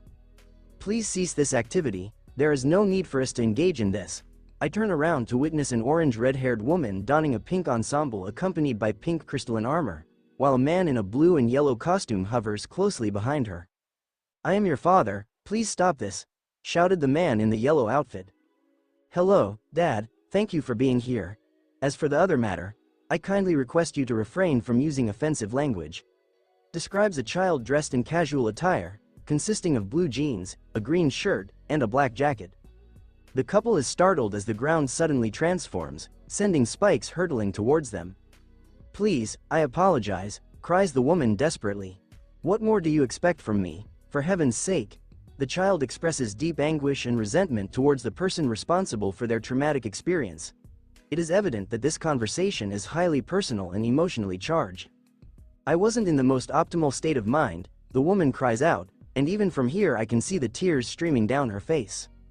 "Of course, you weren't, but it's important to remember that Dad was still alive, right? Take a moment to reflect on your abilities. We possess the expertise to manipulate both living and non-living substances. It would have been helpful if you had not left me to be raised alone. You had the opportunity to become wealthy and provide for me. But, no, you chose the simpler option," says the child. "I hold a great deal of resentment towards you, Eve. However, I am still rational and mature enough to let go of it and move on with my life," he continues. "Hey, oh son," inquires the man. "Oh, yes, Dad I suppose," responds to the child. "Why aren't you upset with me? I am just curious," he explains. "What is the reason for my anger towards you? You are a hero, you save lives, and yes, I may not really be angry with you, but I am at least willing to give it a chance with you, but not with her," says the child confidently, challenging his mother. "The crystal ball," starts the man. "I will ensure its safekeeping." The child severs ties with his father. It's risky, he replies. Listen, Dad, I have a deep understanding of this matter and I am well aware of its capabilities. I refuse to surrender it to any government, anywhere, the child exclaims, and as I glance downwards, I spot the 3-star evil dragon ball. Believe me, I may have had a difficult upbringing, however, I will keep possession of that ball, says the child with unwavering determination in his eyes. If anyone, and I mean anyone, tries to stop me, I will have no choice but to transform this planet into a glass ball. The man interrupts his partner. Let's go, he says in a confident manner. Let's go, Mark. That's our kid, she exclaims loudly to Mark, who has just been revealed. Yes, our child, that you decided to abort, he says before pointing at the child. Excuse me, may I ask for your name? He inquires. My name is Liam, says the child, sighing before turning to look at me and freezing in shock. A sense of familiarity washes over both of us. Naruto, Liam says as we exchange glances before he narrows his eyes at me. Impressive. Before I am compelled to return to my vault. From one challenging situation to another. I start my journey until I find myself in a different location unexpectedly. You witnessed that, didn't you? Connor's voice emerges. Yes, another one of our creations, I respond to him while I am back at the Rock of Eternity. How will we? What happened to you? I inquire, turning to face him, as I notice his bloodied appearance. Steppenwolf, a loyal follower of Darkseid, he speaks sternly and I observe that he is holding a staff. He turned out to be more powerful than I anticipated, leading to a realization of many things, he says, gradually calming down. What examples do you have? I've come to realize that my strength isn't as formidable as I initially believed, he responds. While I do possess Kryptonian genes, my human side significantly hinders my abilities. Even when I soar at the outer limits of the atmosphere, I don't absorb solar energy as efficiently as a typical Kryptonian. Moreover, my body's self-powering capabilities are quite inefficient, he explains. What are your thoughts on the strength of Black Adam? I inquire with him. Initially, my main focus was on challenging his authority to enter the Rock of Eternity. After I acquired it, that's when I started to gain control over his power. In the end, I was only able to obtain approximately 40% of his total power, he explained. In addition to that, I have also performed rituals to enhance my abilities, although ultimately they have proven to be of little significance, he continues. Oh, I see, you're not. I'm not yet prepared to face opponents at the level of Darkseid, but I'm confident that I will be soon if everything goes according to plan, he says with a smile. I am quite interested in how you plan to accomplish this, but let's refocus our discussion on Liam, I mention, redirecting the conversation. Indeed, based on the limited information provided, it seems that he is involved in the world of Invincible, he remarks, to which I nod in agreement. We have limited knowledge about it, as we only watched the trailers and a few clips, I mention, acknowledging that I didn't have the financial means to watch the full episodes and was occupied with my studies at the time, so I didn't invest much thought into it. Based on the limited information available and Liam's apparent lack of resources and allies, it would be prudent to assume that he is at a disadvantage, he remarks, causing a grim expression to cross my face. I was fortunate to have been born as Vegito during a time when the Z fighters were nearing the end of their trials. This allowed me to develop my strength in a relatively peaceful environment. Connor's experience is a perfect illustration of the delicate balance between fortune and misfortune. He underwent a transformation, becoming a fusion of a human and a Kryptonian. Impressive, actually quite commendable, except for the fact that he is still in DC, a place known for its frequent occurrence of world-ending events. His ability to survive is a testament to his resilience and strength. What is our plan of action? I ponder his question for a moment. While I understand the desire to assist him, it is currently not within our capabilities to do so, I state, fully aware of the immense power we possess in our individual realms. Not only because of our desire to thrive, but also because of our cherished memories. If individuals from other universes become aware of the multiverse, it could potentially lead to chaotic consequences. Hopefully, the rest of our team will maintain confidentiality and refrain from discussing it with others. I agree with you, says Connor, his voice filled with shock. I turn to look at him, curious about what he's about to reveal. Lucifer Morningstar has passed away, he says with a serious demeanor. The devil? I inquire with him and he briefly closes his eyes. Right, you may not be familiar with his background, as we have only read the comics.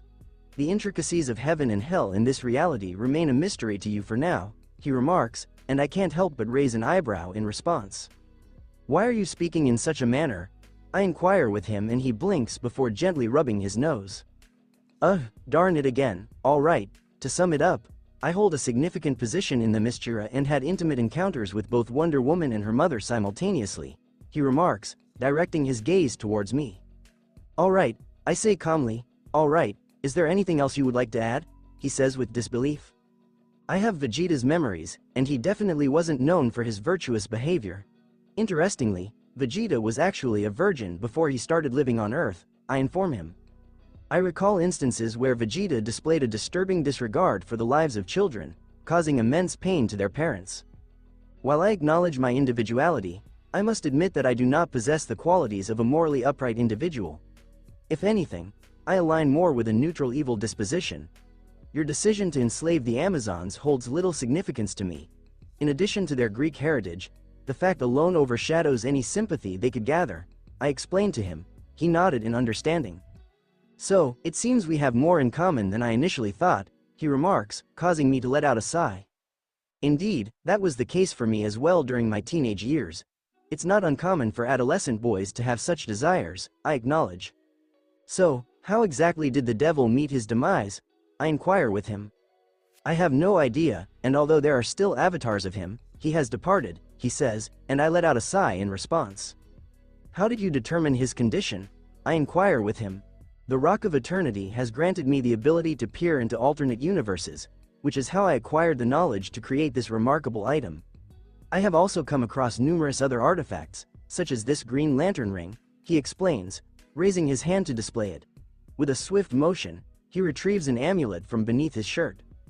A polished gold amulet adorned with a captivating purple gem.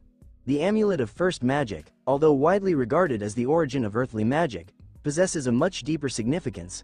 It harnesses energy from the very dawn of creation, with a primary emphasis on magic. In simpler terms, it grants individuals the ability to manipulate reality on a basic level, while also serving as an extraordinary wellspring of magical power, he explains, which certainly sounds exceptionally formidable. Certainly, the energy is not limitless and gradually diminishes by a tiny fraction with each passing second, he remarks, and I acknowledge his statement with a nod. I entrusted Wonder Woman with artifacts like the Amulet of Isis to enhance her strength, as she is the one responsible for retrieving magical artifacts on my behalf, he further explains. Alright, let's refocus on the topic of the devil being dead. We seem to have been getting off track, I comment. I apologize, but I don't have any genuine friends to converse with, he remarks, and I let out a sigh in response. We'll discuss this later, but if the devil is practically dead, what are the potential consequences? I inquire with him. To begin with, the realm of hell has been significantly diminished, with only the most formidable demons remaining, he states, leaving me taken aback. That sounds like a chaotic situation, believe me, it is, he asserts. Fortunately, it has not impacted this earth, at least. There appears to be something suspicious about this, I remark upon hearing the news of Lucifer's demise from DC.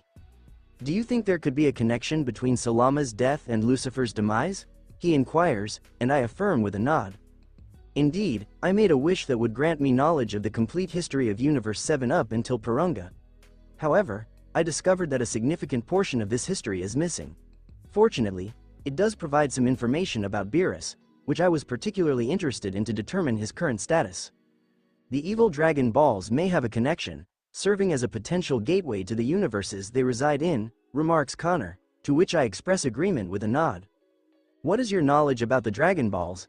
The individual inquires. I have a level of expertise that may surprise you, I respond.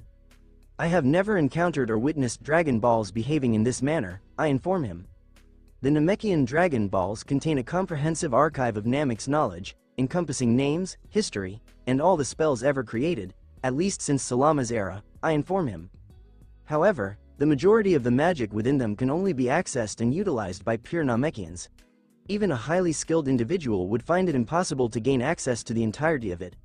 Moreover, even if I desired to access it or request Porunga to provide me with the information, the knowledge regarding Salama's death remains elusive to me, I inform him. Additionally, the Earth Dragon Balls have the potential to serve as a power source when combined with technology. It is worth noting that Kami mentioned the Dragon Balls can be utilized for certain rituals that require power. However, I have some reservations regarding the Namekian Dragon Balls, I added. However, the ability to stay connected across various realities is truly unique, I say as I pause at that. What seems to be the issue? He inquires. The Dragon Balls are intricately linked to an individual. If the EV Dragon Balls adhere to the same principle, it suggests that a certain entity fashioned this collection, and that entity must have made a wish using them, causing them to scatter throughout the multiverse. I completed my task, and a strong sensation overwhelmed me suddenly. How can I assist you? They are quite small, he remarks, holding up his Dragon Ball. As far as I know, the size of each set is determined by the power of their creator and the knowledge that is stored in each of them at the moment of their creation. Purunga granted me the opportunity to learn from 3 invaluable sources of knowledge. I exhale as I discuss 3 topics: the history of Universe 7, magic, and ki. However, they are significantly smaller in size compared to the Super Dragon Balls, he remarks. Indeed, the evil set must be powered by their creator. I continued to explain who is someone that managed to reverse engineer the process of making Dragon Balls. What do you mean by reverse engineered? Creating Dragon Balls is a skill exclusive to pure-blooded Namekians, I inform him. Salama made significant contributions to his race. That he did. Speaking of gods, have you acquired God Ki yet? Not yet, I respond, causing him to frown and let out a sigh. What seems to be the issue? I inquire with him, to which he lets out a sigh. I aspire to reach a level of unparalleled greatness, transcending mere mortal abilities to become a deity, he explains, and I eagerly encourage him to elaborate further. I may have discovered a method for me to accomplish this. There is a demigod son of Zeus, who is Diana, Wonder Woman's twin brother called Jason, he mentions, and I'm slightly taken aback by this revelation, but I quickly dismiss it. She brought him in and I was able to flawlessly replicate him, thanks to the advanced technology of Cadmus and the combination of Kryptonian technology and magic. He mentions his ambitious plan to create a unique body, combining elements from Jason, Superman, and Power Girl, and transferring his soul and powers of the dark lightning of Shazam into it. I can't help but raise an eyebrow at his idea. Wouldn't it have been more efficient to utilize Diana for this process? I inquire with him. Oh, I did except for one thing. Jason is more powerful than Diana, or he would be if Diana didn't have her blessings, therefore making Diana stronger. However, Jason possesses the complete range of powers inherited from Zeus, while Diana, despite having the body of a goddess, does not possess the same level of power. This is the reasoning behind his explanation. If you can add Kryptonian talents to it, you will have the potential to be one of the strongest people in your planet, not to mention your Shazam abilities. But why include Power Girl? I ask. Power Girl is referred to be a Kryptonian magi, or someone who can use magic. While I can utilize Shazam to channel magic, I want it to be completely my own. As a bonus, from my sight of various realities, I discovered that Superman is often a direct descendant of the sun god Ra and, at times, his heavenly defender at the same time. He elaborates on it, and I am shocked to hear all of that. The only reason that Superman doesn't really use the powers he has as a champion of Ra is that he is unaware of it, and only really learns more about the passive effects of that title, with some rare exceptions exploring their powers in their later years, he explains with a bit of a sigh. In their later years, yeah, most Supermen, being wearing something made of blue kryptonite which basically disables their ability to process sunlight, and so they age, and once they take it off, it would take them years for them to regain even half of the strength they had in their prime. Interesting, I say. Quite. Also, I suppose there is no issue telling you that Diana is essentially my biggest ally and supporter of mine as well as my lover, he states, and I offer him my thumbs up. Right now, she is going to the location of the Zeus armor, an armor that I am going to get at all costs, he adds as he prepares to depart. What is so special about this armor? I ask him. The armor imbues someone with the power of any Olympian god or goddess they choose, but only one at a time, in the same way as Shazam's abilities do. But most of the Olympians are dead. I am going to pluck the divine authorities from it and give them to myself in the clone body I will be utilizing, he continues, and I catch on since it seems to be an overpowering armor. Good luck, I said to him. Thanks, I am going to need it, he replies as his costume fixes itself and he opens a portal. We are going to have to find a way to at least cross over to other realities, I say, and he nods and gives me a thumbs up. That we will, he answers, and then he passes through the portal. I get a glimpse of a temple in the distance before the projection is broken. Great, more shit to work on, I mutter, moaning as I head to the kitchen to cook myself a dinner. I wonder how many parts of myself are out there. In another reality. Third point of view, a youth is shown with white flames for hair and poisonous green-colored eyes, a flaming green crown on his head, a green ring with a skull on its surface, ruby jewels set on the eyes, and his hand resting on a glowing green sword wearing high-tech armor. On his belt lay a green key, the skeleton key. While he was waiting, a scroll was in place. The info map. Most significantly, there was a gauntlet adorned with 4 strong jewels. A crimson square ruby, the gem of life, a golden rhombus-shaped topaz, the gem of form, a blue round sapphire, the gem of fantasy, a crimson triangular ruby, the gem of power. The adolescent has a fatigued expression on his face as he grasps a photo of a family.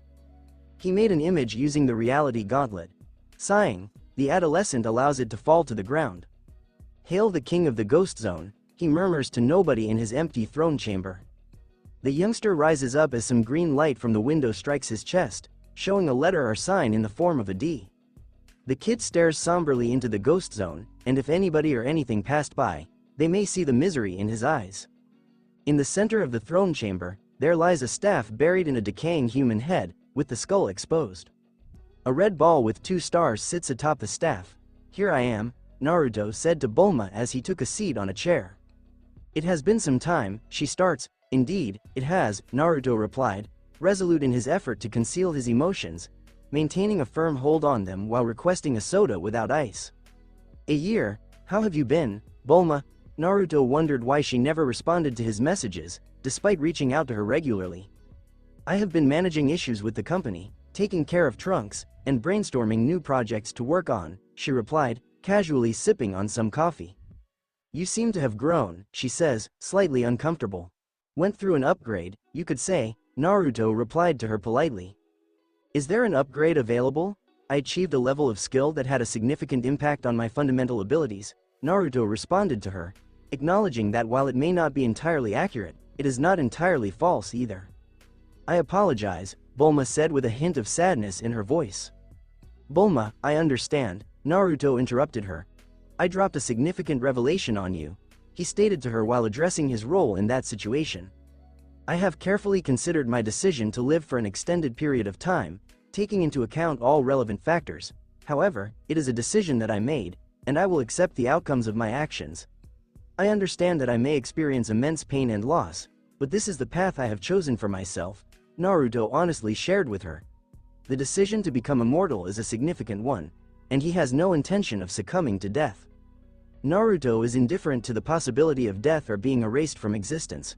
While he would prefer not to experience such outcomes, if something were to surpass his immortality, he would embrace it, particularly if it were to occur in the midst of a battle.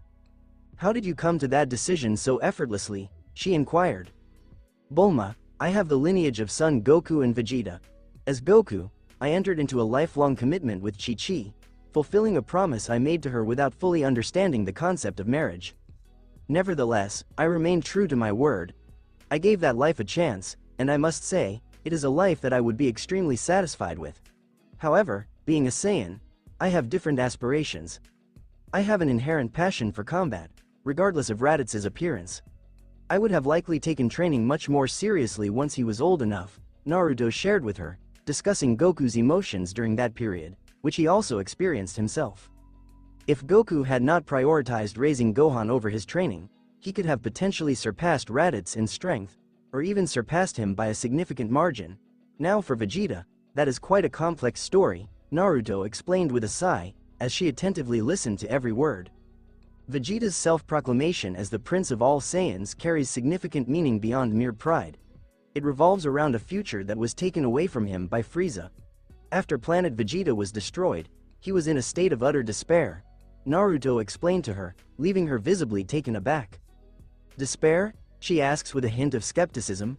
Indeed, it is disheartening to witness the devastation he experienced as he saw his home and the majority of his people vanish, not as a result of a significant conflict or a war, but due to an unfortunate meteor.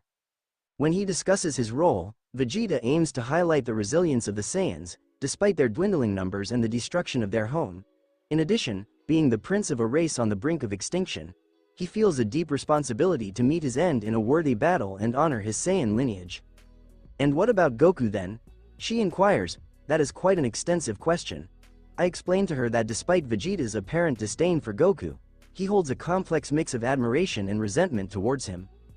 During the battle between Vegeta and Goku, there wasn't a strong sense of animosity between them.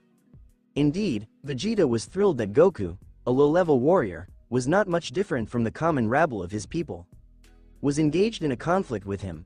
When his animosity towards Goku started to interfere, he allowed others to join the battle. We strongly dislike individuals who interfere in our battles, Vegeta and Saiyans in particular. When it comes to team fights, we usually prefer to separate ourselves and take on the strongest opponents individually. However, Goku was open to others joining the fight as well. I explained to Bulma some insights into the Saiyan mindset and shed light on the reasons behind Vegeta's long-standing animosity towards Goku. One of the more significant reasons is that Goku is content with his life, I honestly explained to Bulma. He strongly dislikes Goku due to his cheerful demeanor, so he is envious of him, Bulma stated. Yes, Naruto responded. That is quite foolish, she comments, and I feel a slight frustration before I let out a sigh. Bulma, Vegeta transformed into the creature you witness, but it was not his responsibility for the experiences he endured. Throughout his childhood, he had to endure the heartbreak of losing his loved ones, including his closest friends, family members, and even his cherished crush, whom he had envisioned spending his life with. Mary, Bulma asked with curiosity. Indeed, in Planet Vegeta, it is customary for the prince to enter into matrimony once he reaches adulthood in order to ensure the continuation of the royal lineage. She was selected based on her impressive power level and because Vegeta had a fondness for her. I believe he would have grown to care for her as well. Wow, he believes he hasn't achieved anything significant enough to be considered deserving of the title of King of the Saiyans. Goku has achieved all of his potential accomplishments. He only achieved the Super Saiyan transformation long after the last one had perished, more than a millennium ago. It was only after Goku became a Super Saiyan that he finally sought vengeance for his fallen race. In his perspective, he considers himself undeserving of proclaiming himself as the ruler of all Saiyans, except for his ascension, I inform her. Ascension? She inquires. It's a momentous occasion when the king relinquishes his throne to his successor, I explain. Now let's talk about myself. I embody both Goku and Vegeta, but I have my own unique identity. Previously, I had a limited lifespan of less than 40 minutes. Despite this, I was determined to make the most of my time by addressing the problems that led to my creation by Goku and Vegeta. I couldn't help but feel a sense of fear lingering in my thoughts. It's disheartening to realize that my existence will come to an abrupt end, without the opportunity to transition to the afterlife. However, I found myself in this particular predicament. Now, I can rest assured knowing that I no longer have to worry about non-existence. So, I decided to make the most of it, Naruto informed her. I didn't think. She struggles to find her words, her gaze fixed on her hands. Indeed, I do have recollections of you from the future, and I must honestly admit that I never intended to develop any emotions towards you based on those memories. As I mentioned earlier, I am drawn to you, Naruto emphasized, using a gesture to emphasize his point. Naruto, I was frightened, she started as he attentively listened. Yamcha didn't meet my expectations in a partner. I could tell that he was quite the ladies' man, although he never cheated on me. This is why I hurried things with Vegeta and many other matters. However, I noticed the way you handled Trunks on a few occasions. I was thrilled to see how Trunks lit up whenever you were present. I smiled more, I was genuinely content for the first time in a while, and I was satisfied with my life. I have strong emotions for you, Naruto, that I can openly acknowledge, she said, and Naruto's heart raced with anticipation at her words. It seems that you have developed emotions towards me. Naruto was taken aback by what he had just witnessed. However, immortality is something that fills me with fear. However, you have a clear objective in mind.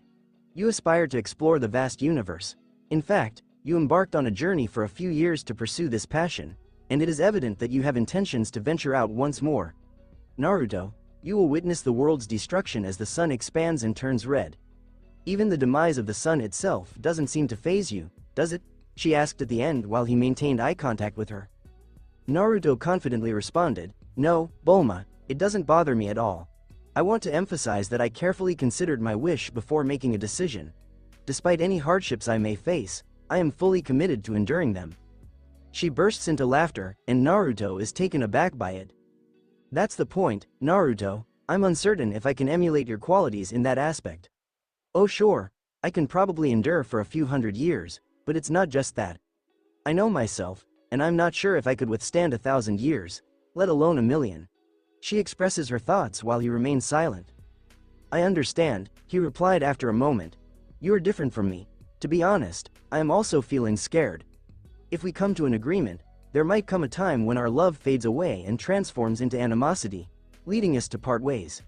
It may even transform us into monsters as we will endure for a significant period, Naruto informed her. Having experienced the passage of time, it is inevitable that we are shaped by our experiences, whether for the better or for the worse. That is why I shared with you the story of my extensive life. If you prefer not to, please let me know, and hopefully we can maintain our friendship. Also, there is something you should know, I said to her, attempting to maintain composure. I found someone, I informed her, causing her to freeze in place. Naruto informed her that it's not an official decision, but they've expressed their intention to work towards that goal. She gazed at Naruto, her eyes shimmering. He couldn't deny that he felt a bit unsettled by it. Bulma is an amazing woman, someone who Naruto would be extremely grateful for, as she has had a profound impact on his life. She possesses intelligence, beauty, and determination. She demonstrates accountability for her actions and is unafraid to acknowledge her mistakes. While she may experience frustration, she channels it into a commitment to improve and avoid future errors. Additionally, she excels at being a caring and nurturing parent. Is that so? Yeah, as Naruto mentioned, we decided to take things slowly as we both have some personal matters to attend to, he added. Is she going? I will live for a considerable duration, he responds matter-of-factly. She remains quiet for a moment, and Naruto can sense the emotions welling up inside her. I have to leave, she says after some time. She gets up, turns around, and makes her way towards the exit of the cafe after leaving some money on the table. I will contact you at a later time, she states, leaving him in her wake. He observed her departure while Naruto listened to her release a sob. Naruto experienced a deep sense of sorrow as he witnessed her departure. He noticed something running down his cheek, and he gently touched the liquid. He recognized that it was a tear. 1 year later. Naruto's perspective, wow, that's impressive, I say with enthusiasm as I finish my mark, the mark of Vegito. I will select a more suitable name at a later time. After dedicating years of effort, I am pleased to announce that my project is finally finished. This individual utilizes the rage provoked by my extraordinary forms to enhance my abilities even more. It also aids in healing, although I currently have a sufficient ability to heal and may not require additional assistance at this time. It transforms the frustration into strength and then channels it towards me. As I press the mark against my chest, I sense a subtle shift in my energy. The lingering anger that always lingers within me seems to fade away, absorbed by the mark. Though the increase in power is minimal, my heightened sensitivity allows me to perceive it. This will significantly enhance the potency of my transformations, multiplying their effectiveness by at least 5 to 8 times. I glance over at another corner and notice a collection of gemstones from across the universe. Although I utilized my magic materialization to create most of it, there are still some aspects that need attention. Having access to a reliable source of information, similar to Wikipedia, has been incredibly beneficial for me. By now, I have gained extensive expertise in various magical disciplines. I have been conducting tests on the jewel's capacity to retain magical energy, as it is a weakness that I find particularly bothersome. Whenever I engage in the practice of magic, I must personally generate the mystical energy required, which can be quite taxing on both my soul and physical well-being. Managing the immense power within me can be quite challenging, and having magical foci would greatly assist in this matter. However, creating one, particularly at my level, could hinder my progress as it might lead to dependence on it. Learning about magic has been an amazing experience. Given my extensive experience and expertise in various fields, I am confident in my abilities. I couldn't help but smile as I reminisced about my date last night with Vomi. The pain in my heart from Bulma's rejection still lingers, but I've become somewhat desensitized to it. Spending time with Vomi has been a great source of comfort for me. Disappointed by that, I shift my attention to my wristpad and review some of my projects. My new ship is almost complete. I am grateful that I designed the product to be easily disassembled and recycled. An interruption occurs, causing a surge of excitement within me. I approach a mirror that I successfully created with the assistance of Connor, allowing us to communicate with each other.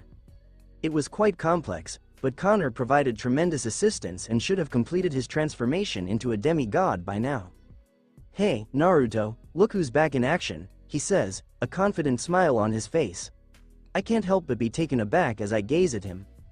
It is evident that he exudes a greater sense of authority than in the past. "Well, it worked," I remark confidently, crossing my arms as I observe him. "Yup, I finally possess my complete set of Kryptonian abilities, along with the powers of a demigod offspring of Zeus. With the addition of my Shazam powers, I am confident in my ability to defeat Steppenwolf," he confidently declares, clearly reveling in his immense power. "Do not underestimate the power of the gods, Connor. Remember what happened last time?" I remind him of the incident when Ares attacked his island. After losing an eye, a leg, and most of his left arm, he became determined to acquire a new body before Wonder Woman arrived. However, Wonder Woman swiftly disabled Ares by removing both of his arms and legs and delivering a thorough beating. I'm glad to see that I've successfully communicated with him. He lets out a deep sigh upon being reminded of that. "Right, thank you," he says, and I nod in agreement. Despite Connor's growing power and future potential for even greater strength, it is evident that he lacks the qualities of a true fighter. Indeed, he possesses formidable fighting skills, but he falls short of earning the title of the world's greatest fighter. He prioritizes research over other aspects. He has Diana advocating on his behalf. I review Connor's latest appearances. He possesses blonde hair and sky blue eyes that seem to radiate a subtle glow when observed closely. His height has increased slightly, and his muscles have become more sculpted, giving him a more defined physique. Additionally, his skin has a smooth and peach-like complexion. "So, have you made any progress on those gems?" he asks, causing me to cringe. "I assumed, how?" I inquire, raising an eyebrow. "The way you explained your approach to magic appears to involve a more direct and powerful method of generating magical effects. In addition, it was mentioned that it is important to prioritize the generation of magical energy, as it tends to dissipate when concentration is lost." He begins to explain that his magic now resembles that of a magi, while yours is derived from your soul. "In this new body of mine, spells that used to require a significant amount of energy are now much less draining. They are also much easier to manage and operate, as I no longer have to constantly depend on the magic of Shazam. My body naturally generates its own magical energy and has the ability to store it. I've noticed that the storage capacity seems to be increasing as I absorb more solar energy and continue to practice," he explains. "So, perhaps you can find a solution to store it within your body," he suggests, to which I let out a sigh. That does sound appealing, and it would alleviate that inconvenience for me. Honestly, I was curious to learn more about your research on the Magi and their magical genes. However, if I want to find a solution to this problem, the most straightforward approach would be to acquire a body from a Magi in your world and proceed accordingly," I mention, causing him to fall silent. "How does that function?" Your boo thing," he responds. "Ah, you're referring to the soul degradation.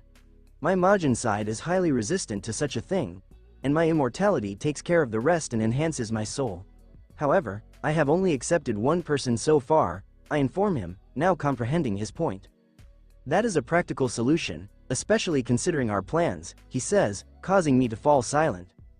The attack from Ares and certain circumstances on my side have made it abundantly clear that we cannot remain in our respective realities for an extended period. Well, I can stay in Dragon Ball for an extended period of time before I have to depart.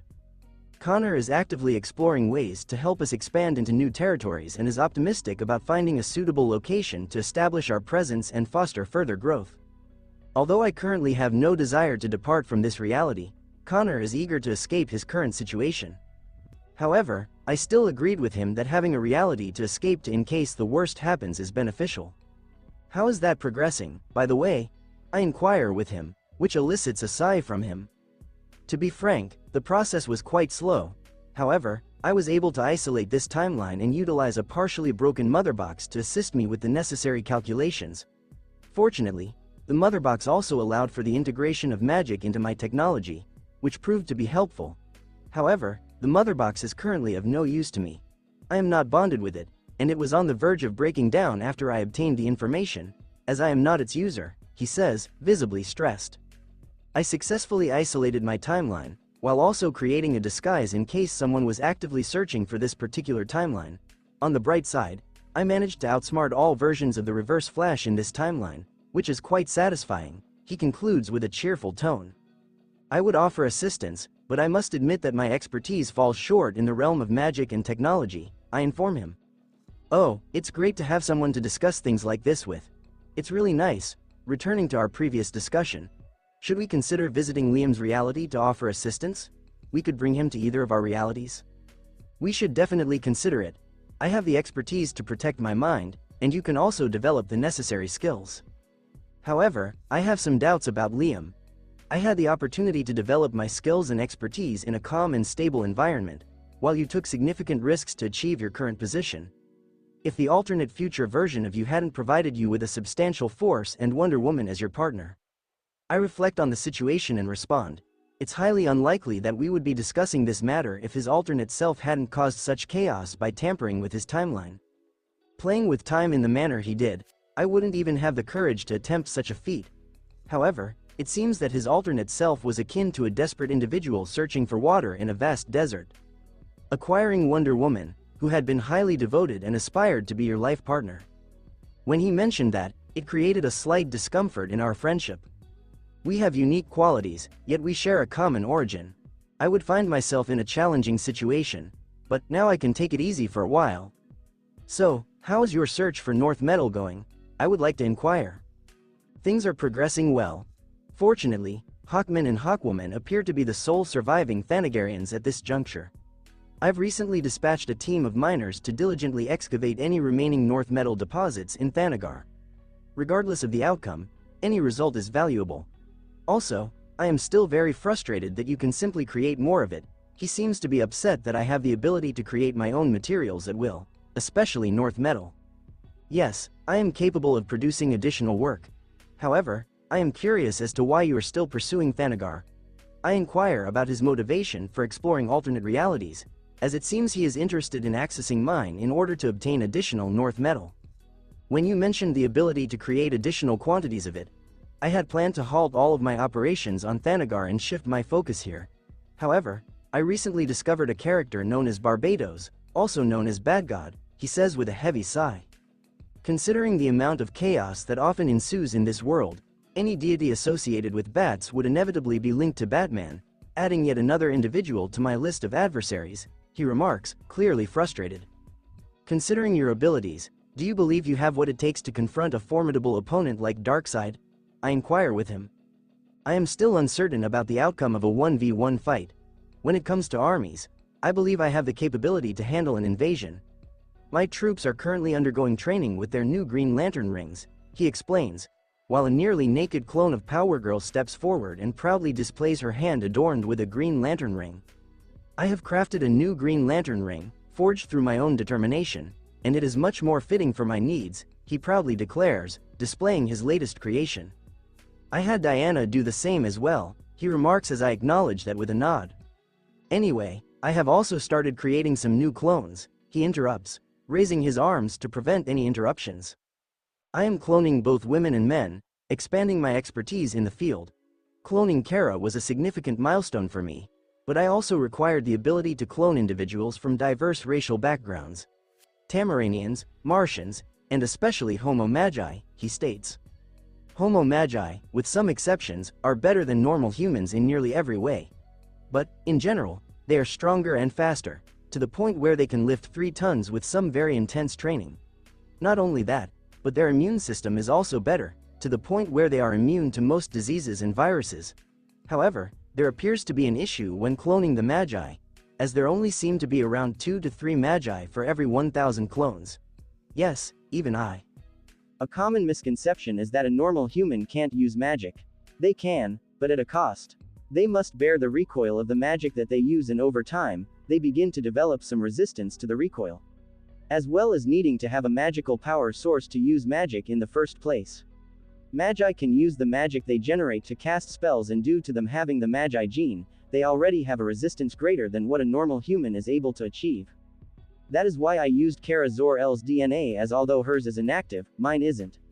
Some of the tests that I have done show me that my Magi gene makes everything about my powers be more efficient than that of normal Kryptonians. Kryptonians are already stronger, faster, and smarter than average humans. Those with the Magi gene active are much stronger, as is the same with Homo Magi. It is also the case with Crypto Magi, he says, displaying a holographic display in front of him. I am making clones of the different species across this universe, as I can't be everywhere at once. I sent some scouts over to Tamarin, only to find a dead world. I took DNA samples of the dead and compared them to those of Starfire and Blackfire, whose power skyrocketed nearly to that of a normal Kryptonian due to the experiments that those two went through, and I am having to make clones to achieve that same result. After I succeed, I will then try to find a way for them too. We are not waging war against the multiverse, I say. I know, but I am not a fighter, I don't like to fight. Even so, we can't just go ourselves and risk losing contact with each other. I am going to send the clones to scout out new realities for us, and hopefully find one where I can get research in peace, he adds while seeming somewhat concerned. It doesn't have to be an Earth, you know, I inform him. You could find a universe that only has humans on Earth, then an entire universe will be at our disposal, I argue. I know, but you know what they say, hope for the best, prepare for the worst, he responds. Yeah, still though, are you still thinking of stealing your timeline? I inquire. Yes, it will be much easier than trying to steal the whole universe it originated from, he replies. From what I have found out through the limited time with a motherbox, Darkseid himself has stolen timelines for his personal use. The difference between timelines and their point of origin is complicated, to say the least. I got it the first time. Don't worry about it, I inform him. In DC, a universe is referred to as a tree. A timeline might be a leaf or a branch. Timelines may be disconnected from the universe, and leaves can be torn away from a reality with no impact since the multiverse does not care about them.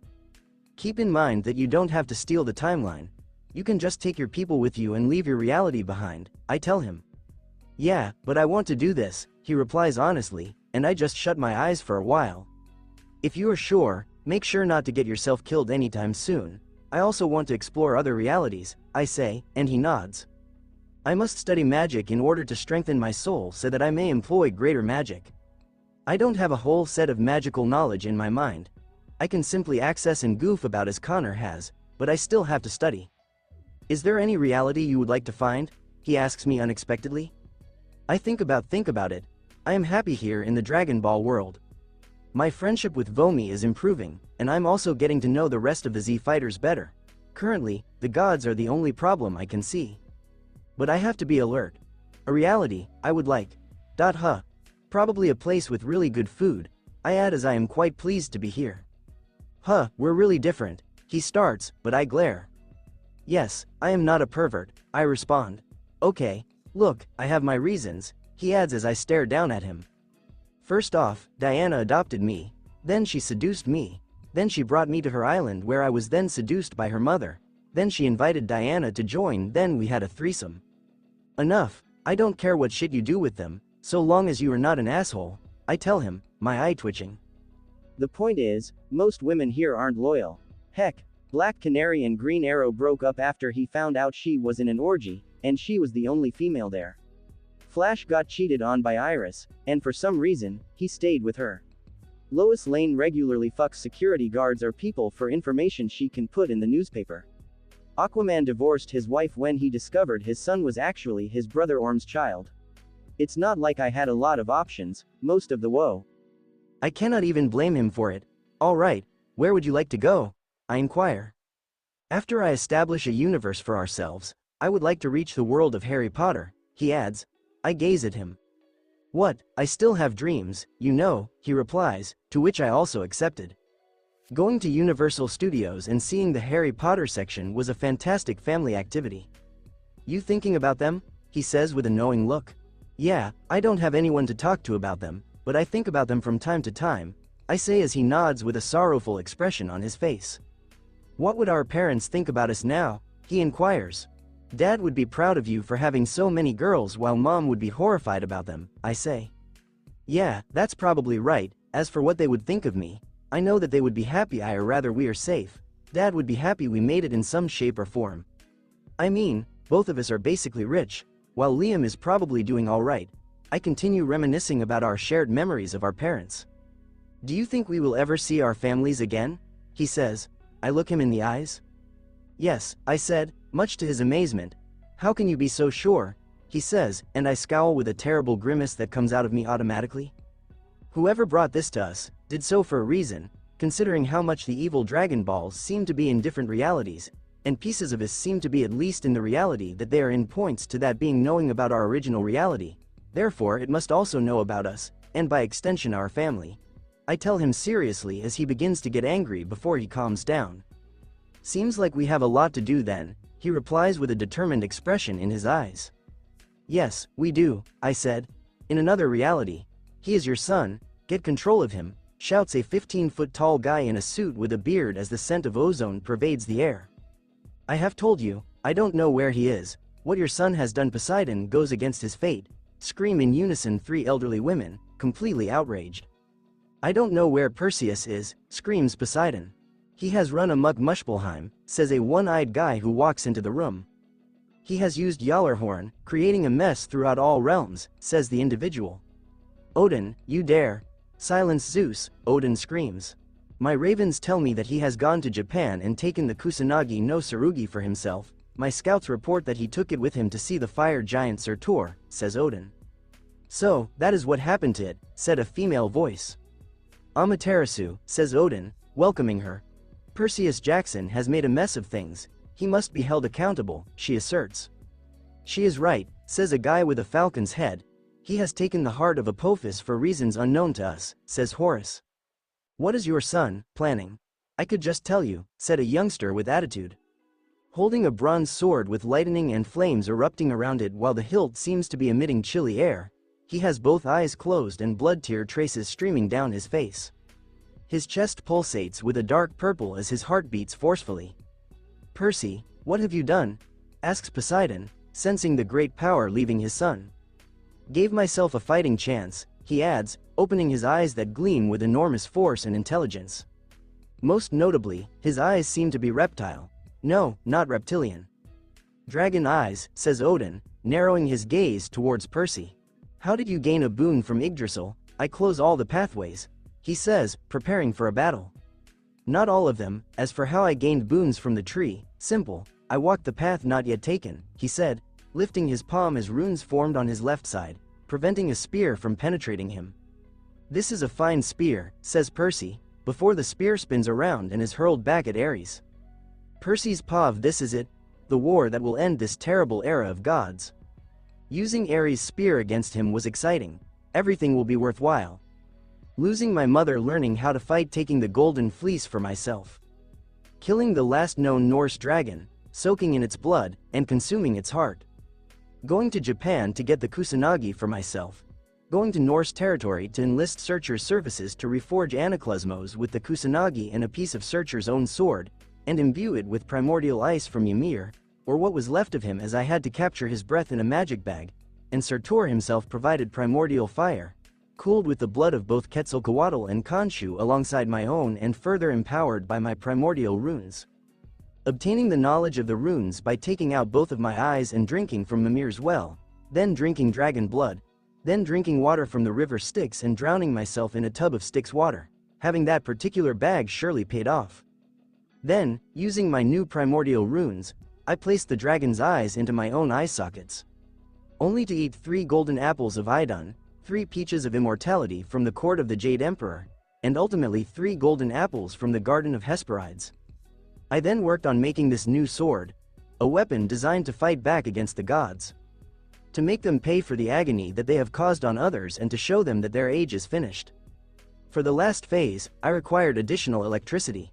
So, using this new sword, I cut out the heart of Apophis and united it with my own using primordial runes. I'm ready now. Power floods through me as a thread hanging on a thread finally snaps. I grin. I had strings, but now, I am free, there are no strings on me, I exclaim as fate now has no impact on me at all. I gaze at the gods arrayed before me. Power surges through my body, and the power of the primordial chaos that gave birth to order infuses every part of my existence. I wasn't sure if I was imagining it, but I could hear holy chords breaking and shattering as the earth was pushed to bear the additional weight of my being. Breathing out, I could see the gods' astonished faces. Let's do this, I reply, smiling as strength that transcends any god in this room combined manifests itself. I felt someone observing me. I made myself known to this entity. Buddha, he transcended the laws of life and death via enlightenment. I'm doing this via sheer power. Aphifis was confined since he was obliged to become weaker than. I do not have such a weakness. My new heart functions as a pure, unlimited power generator. My immortality enables me to control it. Raising my blade, I strike through reality itself, blowing the gods back. Time to end this. Time jump 2 years later. Naruto's POV. Did we find it? Vomi asks as I unlock a large metallic white door. I think so, I respond as a few balls of light linger about us as we make our way into the tomb. I hope it is, we have been running around for a year already, she whines, and I agree with her. Finding Salama's tomb was a massive pain, and the past few locations all seem to point here, I tell her as we climb the steps. Flying isn't an option, is it? She adds, as I nod no. The magic here forces us to stay on the ground. I am sure we can brute force our way through, but I don't want to break something, I tell her as I sense the aura about this location. Fine, she responds, before getting on my back. Carry me, she whispers, and I roll my eyes as her legs wrap around me. Sure, walking through this area gives me an awful vibe. Like something is bearing down on me, and I'm sure Vomi can feel it too. We made it, I exclaim as we come across another set of doors, this time packed with magical defenses, expressly against sheer force. We just have to open it gently, I tell Vomi as I open it and gasp upon seeing someone inside. Well, a corpse Namekian is lying on an altar, but the hue of his skin is a yellow-gold tint, and the pressure that I was experiencing is even more acute. The body doesn't look decomposed at all, but I can tell he's dead, says Vomi, rising off his back and gazing about. I used magic to test something. What are you doing? Vomi inquires as magic circles dance around Salama's torso. Checking his soul, I respond before stopping. Damn it, I remark while figuring it out.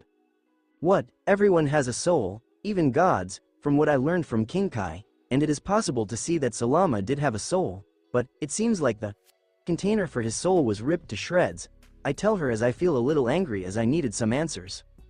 That sounds bad, it is, it means that Salama's soul no longer exists in a state that we can hope to interact with, I say with a sigh. Still though, his body only looks like it is dehydrated. No surprise there, Salama is said to be someone that surpassed Zeno. I begin only for my eyes to widen as I understand something. Vomi, this pressure that we are feeling, it's God Ki, or at least Salama's version of God Ki. I explain as I begin to concentrate all of my senses on the pressure. What are you serious? She asks, before becoming serious and doing the same thing I am. This feels different from the God Ki, which King Kai or Grand Kai possesses. Here is more. I transform into Super Saiyan 4, and even though my ki is exceedingly immense, the pressure generated by Salama's body is still bearing down on me. Closing my eyes, I try to absorb this emotion. That won't help you, says a voice as I turn to look at the one who spoke. It wasn't Vomi. Only to see an exceedingly ancient Namekian, and I mean really old, as I could even see his bones jutting from his skin, which seemed to have an almost leathery appearance. Who are you? I asked, on alert. I am the caretaker of Salama's tomb, my name is Zori, he adds, as I indicate for Vomi to step down. I didn't sense you, how couldn't I ask him, and he grins slightly. Salama made it so that no one could sense me, he says. Then you know why we are here, says Vomi, joining into the discussion. Maybe, but it appears the two of you are trying to learn how to awaken your God Ki, he says, which causes me to raise an eyebrow. Awaken? We don't have God Ki. I tell him. Perhaps, I am not the best to tell you this information, come follow me. He adds as I return to base form and Vomi lowers her arms to her sides but still has her defense up. We followed him back out of the tomb. Why does the tomb need a caretaker? I asked him. Salama himself had many enemies, some might say far too many. He had the bad luck of always attracting trouble to himself in some shape or form, he responds as I shake my head. How do you know about God Ki? Asks Vomi, just as I was going to ask the same question. In Salama's time, it was much more common. In the golden age of this universe, there was a time when it was just as common as mortal ki and magic were, he responds. From my own personal studies and archaeology research into it, there once existed an ancient civilization that was responsible for the knowledge about God Ki being known to the universe. It is said that they captured a god and found out how to obtain it for themselves. But they were destroyed by the other gods once it became known, erased from existence until only pieces of their existence were left behind, says Zori as my eyes widen with skepticism. Could it be the same culture as described in my book of magic? So, how did Salama find out about God Ki? I inquire. He lived during that time, he says, and I remain silent since, even with the wishes on the Dragon Balls, knowledge concerning Salama is rare. We soon come to a cave entrance, which I can tell is a wonderful illusion, maybe the greatest one I have ever seen. Ah, here we are, he says as we step in. The first thing I notice is a magnificent temple as we enter a pocket universe that reminds me of Namek. Where are we? Asks Vomi. This was Salama's home, says Zori as we enter the temple, which is larger inside. The sheer amount of mystical safeguards in this location really makes me dizzy. The sheer quantity of pure magical energy in this location feels so pure, no, not pure. The wonderful energy in this area is on a whole other level than what I can have for myself. I turn to stare at a fountain and this time, I gasp as my jaw seems to touch the ground. The water in the fountain is not really water, it's liquid magic. Whoa, I exclaim, since this area is incredible. Vomi turns to look at me, and although she has no idea what the liquid in the fountain is, she can see that I am more than amazed, if not openly surprised. Oh, so you can sense it, says Zori. I never was good with magic myself, he adds, drawing closer to me as I watch the liquid magic in the fountain. Salama was a complete and utter genius when it came to magic and ki, he continues, motioning for us to continue following him. What is it? Vomi asks as I come up to them. It was liquid magic, I tell her, still dazed. What's so special about that? She wonders. I'll tell you later. Here we are, says Zori as we approach a courtyard and move to the center of it. What are we doing here? I ask him, snapping out of my trance. To transfer the ownership of this place, he states. Hold on, what? Vomi asks first, while I keep my mouth open. I'm old, and Salama tasked me to choose someone to inherit his possessions, he adds, and I narrow my eyes at him. That sounds way too coincidental and way too suspicious, I remark as I change back into Super Saiyan 4. This time, I also employ the Kaioken and magic to improve myself as my mark shines. Oh, interesting, he replies, staring at me carefully. He extends his palm, and the same grand magic smacks into me, sending me flying away. I barely manage to get through it as I watch Vomi encircled by a peculiar crystalline structure, which she attempts to break out by striking her way, but she is unable to. Naruto kick his ass, orders Vomi. Rushing over to Zori, I narrowly escaped several magical rays that may have injured me for a minute. Reaching him, a supernatural energy-infused hand stops me. No way, I exclaim, as another hand takes my left leg and starts spinning me around. Making a destructo disc, I attempt to chop off the hand, but it shatters upon touch. Great, I sigh loudly as I transform into the Majin substance and get off the hand, rapidly reforming a little away from it. What is this? I ask out loud, almost avoiding the several fists rushing at me. I cry out when one hits directly on my chest, almost shattering my whole rib cage, and I feel part of my bone fracture on contact. I exhale as I get myself under control. That's it, I exclaim as I begin to grow taller and strong. I shout as I transform into a legendary Super Saiyan 4. I begin to let my wrath take control, only for it to be transmitted to my mark, further empowering me. I clashed with one of the hands, causing a shockwave. I lost the clash. It feels slick, I notice as I proceed to deliver punch after punch against as many of the hands as possible. I let out a frustrated sigh as another blow lands on my side. Avoiding getting hit is the only skill I possess. I suppress a wince as I sense one of my hands crack. Well done, Naruto, remarks Zori with a smirk. You demonstrate remarkable skills, even without the use of God Ki. I approach him with increasing proximity as my abilities grow stronger.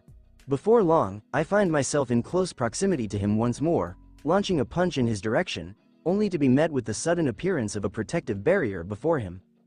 As my first collides with the barrier, I experience a sharp sensation in my right arm as it fractures. It demonstrated my offensive maneuver. My arms heal as a surge of energy envelops my left fist, empowering me to strike the barrier once more. I successfully moved the barrier this time. Enough, I acknowledge Zori as I am forcefully propelled backwards, only to be restrained by chains that compel me to revert back to my original state. I am attempting to transform once more, but there seems to be an obstacle hindering my progress. Allow me to explain the reason behind my desire for you to assume this position, he states, as I am forcefully brought down to the ground, overwhelmed by the immense pressure on my physical and spiritual being. What is this? Naruto's perspective trying to maintain composure, I fix my gaze on Zori. Zori lets out a sigh of relief as the pressure dissipates. I wanted to assess your abilities, he states as the three of us are suddenly transported to the entrance of the temple. Alright, explain, I inquire as I ready my most potent teleportation spell, only to discover that my magic is currently inactive. Wow, I assure you, my intentions are completely harmless, however, I am being honest in granting you control of this place. Why would anyone abandon Salama's hideout? I ponder, realizing something. This place seems to be a hideout, but the biggest question that comes to mind is, what on earth was Salama trying to keep hidden? Someone who will pass soon enough, he remarks. You referred to yourself as the caretaker of this place.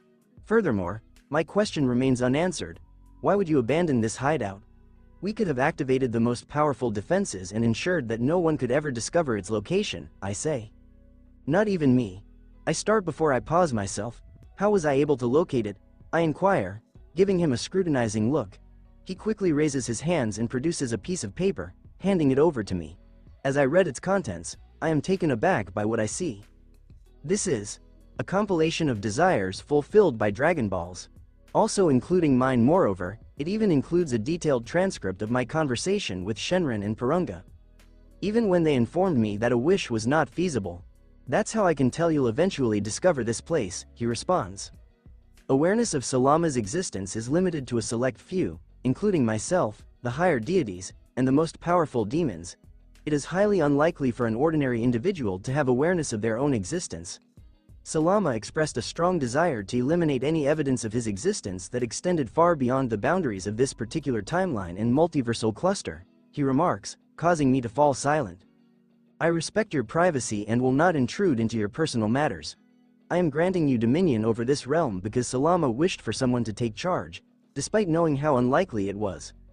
When you expressed your desire to possess exceptional magical abilities and a deep passion for discovering this place, it was sufficient for this establishment to acknowledge you, having assessed your emotions and motivations, he explained.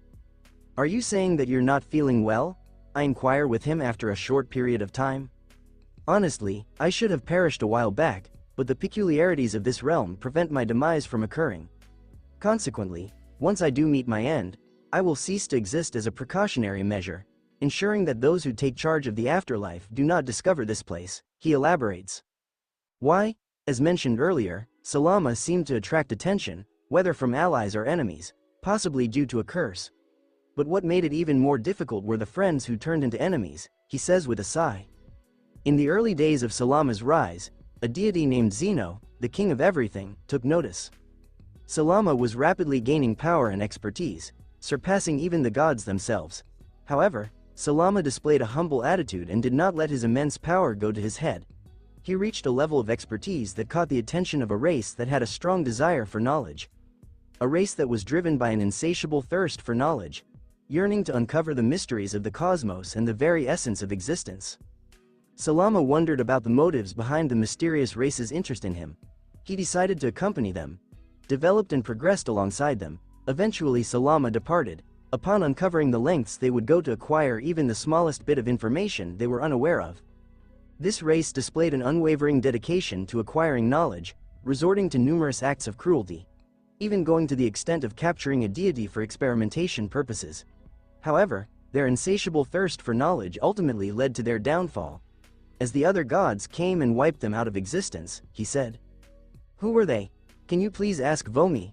They referred to themselves as the Seekers, he said, and I made sure to remember that name. Seekers, really? Yes, out of the original 18 universes, which later became 12 and now only 5, this race stood out as the most advanced. Whether it's in the realm of technology or the realm of magic, there was a time when the two were seamlessly combined. He confidently stated that they were the most accomplished, and we both nodded in agreement. I will assume that the lack of information about their culture and names in my books is due to They were intentionally created to align with Salama's desires for the Super Dragon Balls, he responded. Exhaling deeply, I would like to ask a few more questions. So, if Salama's wish was to entrust the planet to someone, why me? You were the only one who, like the gods, had a desire to discover this place. I couldn't afford to miss out on this opportunity. What is the reason behind the gods' search for Salama's resting place? Is it Zeno who is searching for this location, specifically? Why? Salama outperformed him, and now Zeno is eager to discover his secret. This ignited a conflict between Salama and the other gods, leading to the unfortunate awakening of ancient eldritch beings that had been sealed away for ages. As if that wasn't enough, the demons also made their appearance. This is quite a chaotic situation, I say, fully understanding the gravity of the matter. I'm sure you're familiar with the appearance of the Omni King, Zori remarks, raising his hand and projecting an image of Zeno, to which I nod in agreement. It's worth noting that Zeno's original appearance was quite different, he mentions, as the projection changes and I catch a glimpse of Zeno's true form. It seems that he has aged, I remark as Zeno appears to be a more mature version of himself. However, significantly more potent. He hasn't been able to regain even a fraction of his previous strength, he says, to which I give him a serious look. Moving forward, Salama was fully aware of Zeno's relentless determination to locate him. Regrettably, Salama was unable to defeat Zeno in time. So, he arrived in this section of Universe 7 and established this realm, where he had hoped to recover from his injuries. However, his efforts proved to be in vain, he explains as another projection materializes. Salama's injuries were severe, and no remedy, not even the Super Dragon Balls, could provide any relief. If he has passed away, how can they replenish their energy? I inquire with curiosity. Each of them has their own generator to recharge themselves, he replied, and I nodded in agreement. What led to the reduction in the number of universes from 12 to 5? I would like to inquire. Beings from another reality invaded, he states, and I suppress the urge to gasp as another projection reveals these entities to me. Regrettably, I am not familiar with any of them, most likely for the best. We were ill-equipped for such an event and ultimately, our victory came at a great cost. He pauses abruptly as he starts to cough up blood. Hey, I approach him with a senzu bean and offer it to him. I cannot allow him to pass away in my presence. His physique becomes more defined and I notice a reduction in his wrinkles. What was that? He inquires, what happened next? As I was mentioning, it was a victory that came at a great cost, with Salama tragically losing his life in the conflict. Salama made significant contributions to creation. As a dedicated attendant to this realm, my presence is crucial for its continued operation. It is my responsibility to ensure that this realm thrives, even in the face of adversity. Additionally, he ensured that we had the ability to transfer ownership of this establishment. He expresses his belief that it would be a shame for his creation to go unused. I gaze at Vomi for a moment, contemplating his words. So, why haven't you utilized it yourself then? I inquire about a location such as this, which would greatly benefit individuals seeking to enhance their abilities. You expressed a desire to possess the ability to utilize magic. I didn't have the innate ability to do so, nor did I have access to the wishing orbs. However, what's truly important to me is not pursuing power, he answers with sincerity. Naruto's perspective, I gaze at him before letting out a sigh. Alright, I respond, I have several additional inquiries. Is there a particular type of magic that can prevent me from undergoing transformations? Why is it significantly more powerful than my own? How are you still breathing? It involves the fusion of soul and alteration magic, as the effects of transformations extend beyond mere physical changes. The incredible power that you can perceive here is known as grand magic, a force that can be compared to God Ki but for the realm of magic, in simple terms. Regarding my existence, it is due to my strong bond with this place, he responds, leaving me utterly astonished by his mention of magic. Godly magic, I'm quite intrigued by this, as I've been contemplating a few ideas based on what Connor shared with me. However, I'm still uncertain about the potential implications. With a sense of disappointment, Vomi and I engage in conversation with Zori as he guides us through the area. As we venture further into the temple, its architecture starts to bear a striking resemblance to Namekian design. Finally, I inquire about some additional questions. What is your understanding of God Ki? I inquire with him. I have some knowledge about it, although I never had a strong interest in God Ki. He says while maintaining a strong gaze, Salama himself went through the process and, from what little I heard him discuss, it is undoubtedly formidable. Do you have any knowledge on how to obtain it? Not quite, but I am familiar with the necessary preparations for God Ki. He replies as we step into a room adorned with a sizable table and an elegant tea set. Zori graciously pours us some tea. What are the necessary qualifications to obtain it? I inquire as I delicately inhale the aroma of the tea and savor a small sip. It has a flavor reminiscent of jasmine tea, but with a slightly bolder profile and a subtle touch of mint. It is important for someone to have their keys will awakened. Additionally, it is important to push oneself to the utmost physical capacity, as it is crucial for the body to be able to endure the immense power of God Ki. I have limited knowledge on the subject. I acknowledge his response with a nod, as I am on the verge of tapping into my inner strength. While the physical demands are not a concern, I wonder if it is within my capabilities to push myself to the utmost limit. I am becoming more proficient, but currently, I heavily depend on my books to compensate for my limited knowledge. So, how does this transfer ownership work? Interrupts Vomi, who had been silent until now. Come, says Zori, standing up as we also rise. You are going to pass away, I assert. Once the process is complete, indeed, I will no longer exist, he states as we navigate through the temple. Cease to exist. However, are you planning to visit the other world? Oh, the gods might find out what you know, muses Vomi as she ponders over our conversation. Even now, Vomi finds it difficult to comprehend the insignificance of death for beings like us. I am eternal. Vomi is likely to have a significantly extended lifespan, given her tendency to consume other beings. This suggests that she will likely enjoy a lengthy existence. It's likely that we may grow apart as time goes on, with our personalities influencing each other to the point where we no longer feel familiar. However, I've learned to accept this reality over the past few years. At last, we reach an expansive clearing where my attention is immediately drawn to a gleaming white staff adorned with intricate carvings. Resting atop the staff is a mesmerizing golden crystal ball, encircled by a radiant aura that exudes a sense of grandeur. The staff is adorned with intricate, delicate golden runes that are barely visible to the naked eye. I had to concentrate my energy to perceive their presence. I am uncertain about the exact number of runes on this staff. Is that a magical foci? Asks Vomi as I observe the staff. Indeed, it is. I lose focus as my gaze fixates on the staff. Something like this is. There is no other way to say. However, this staff was in the possession of Salama. I am in awe of the immense power radiating from it, I remark, captivated by the staff and its intricate rune. I have familiarized myself with magical runes and their advanced counterpart, primordial runes. It is worth noting that the number of primordial runes is limited to just 4. Mastering the common runes is a straightforward task when compared to the enigmatic primordial runes. While I already possess the knowledge of the former in my book, attempting to learn the latter is a daunting and mind-boggling endeavor. I also have them in my book. However, I am currently not interested in them as I am far from being at a professional level. Making even a single mistake could have dire consequences, potentially leading to my own erasure from existence, which is not a desirable outcome. In addition to that, in order to truly embody it, I would need to offer something of my essence that holds the same worth as the primordial rune I am engraving onto my being. I discussed it with Connor, who shared with me the story of how Odin acquired his knowledge about the runes. According to him, Odin made a significant sacrifice to the world tree, giving up more than just his eye.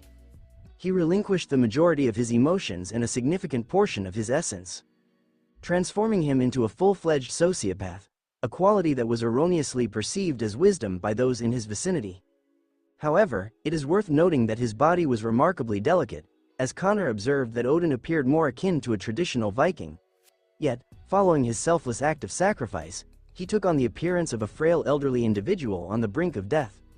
Nevertheless, armed with an expert understanding of the primordial runes, he successfully transformed the Aesir from a feeble group into an exceptionally formidable force, asserting dominance over the Vanir and compelling them to submit to the Aesir's authority. However, becoming so consumed by one's own emotions to the point of being unable to develop romantic feelings for someone else is not something I am willing to accept. I am unsure of the potential consequences if I were to attempt carving a single rune. Regardless of any disparities between the characters from Dragon Ball and those from my past existence, such a matter is not worth the expense. Zori, the professional, gestures for me to follow him as he approaches the staff. Please place your hand on the staff to initiate the process. I gently touch his hand, and a radiant glow envelops Zori, flowing from his arm into the staff, and then reaching me, filling my body with a comforting warmth. This staff will serve as your guide, enabling you to manipulate this realm according to your needs. It possesses even greater capabilities, although I never took the time to fully explore its potential, Zori explains, as a flood of information about this place fills my mind, leaving me in awe of its possibilities. Zori's complexion takes on a grayish hue as particles of dust start to cascade from his body. Vomi and I exchange glances, observing his wide smile that exudes a sense of relief. In an alternate reality Connor's perspective, my Lord Thanagar has been devastated by our mining droids, reports an Amazon, projecting a holographic image of the wreckage that was once Thanagar. How much North metal was obtained by our droids, I inquire calmly. 23.6 pounds, she responds, and I acknowledge her answer as I contemplate how to acquire additional North metal for my own purposes. How is the progress of our terraforming efforts on Neo-Krypton and Neo-Tamaran? I would like to inquire. Neo-Krypton has undergone a complete terraformation process, resulting in a planet that closely resembles Earth, complete with a yellow sun in its orbit. The science and research group has been relocated from our main base to a new location. The new laboratories will be completed in 2 weeks. Neo-Tamaran will be completed in 2 days and 7 hours, she says, and I can't help but suppress a smile. What findings have our experts made regarding the status of the magic gene in the clone? I pose a significant inquiry. They have determined that there is a limited number of mages that can exist, with a ratio of 10 out of 50,000, she states, and I find myself frowning at this revelation. This is not an uncommon occurrence. Magic is a path of immense power, indeed. The clones without the magic gene have already been recycled until they do. What about the clones with the meta gene? I would like to inquire. The research has been successful, all of the clones that we have made since our research was completed. She confidently displays the status of the clones produced with the meta gene every single time. Great, I say with a sense of relief, knowing that my armies will gain significant advantages from this decision. Excuse me, sir, but I have urgent news, says a clone of Kara Zor-El dressed in a unique outfit, equipped with bracers that store and provide yellow sunlight energy when necessary. Speak now, I assert. The enemy known as Brainiac has launched an attack on a planet located several solar systems away from Neo-Krypton territory, she informs me, causing me to sit up with renewed alertness. It seems that the long-awaited discovery of Brainiac has finally come to pass. Please provide me with the information, I request politely. Certainly, sir, she confidently steps forward as an image is projected in front of me, revealing the planet under attack. Intelligent individual, someone I have been searching for quite some time. Prepare the space sector of the Armada, closely monitor his movements, and be ready to take action if he enters Neo-Krypton territory. Activate all planarity defenses. If he is planning to depart, I would prefer him to make an effort to move away from our vicinity. I would like to acquire his primary vessel. Could you provide an update on the status of our extraordinary artificial intelligence? I request assistance from my servant. It is ready for use, sir. We have progressed beyond the prototype and now have a finished and polished product, she responds. Please ensure that the droids under our command are prepared for evacuation in the event that Neo-Krypton is lost. Additionally, please instruct them to self-detonate, I command, considering the droid's Kryptonian base.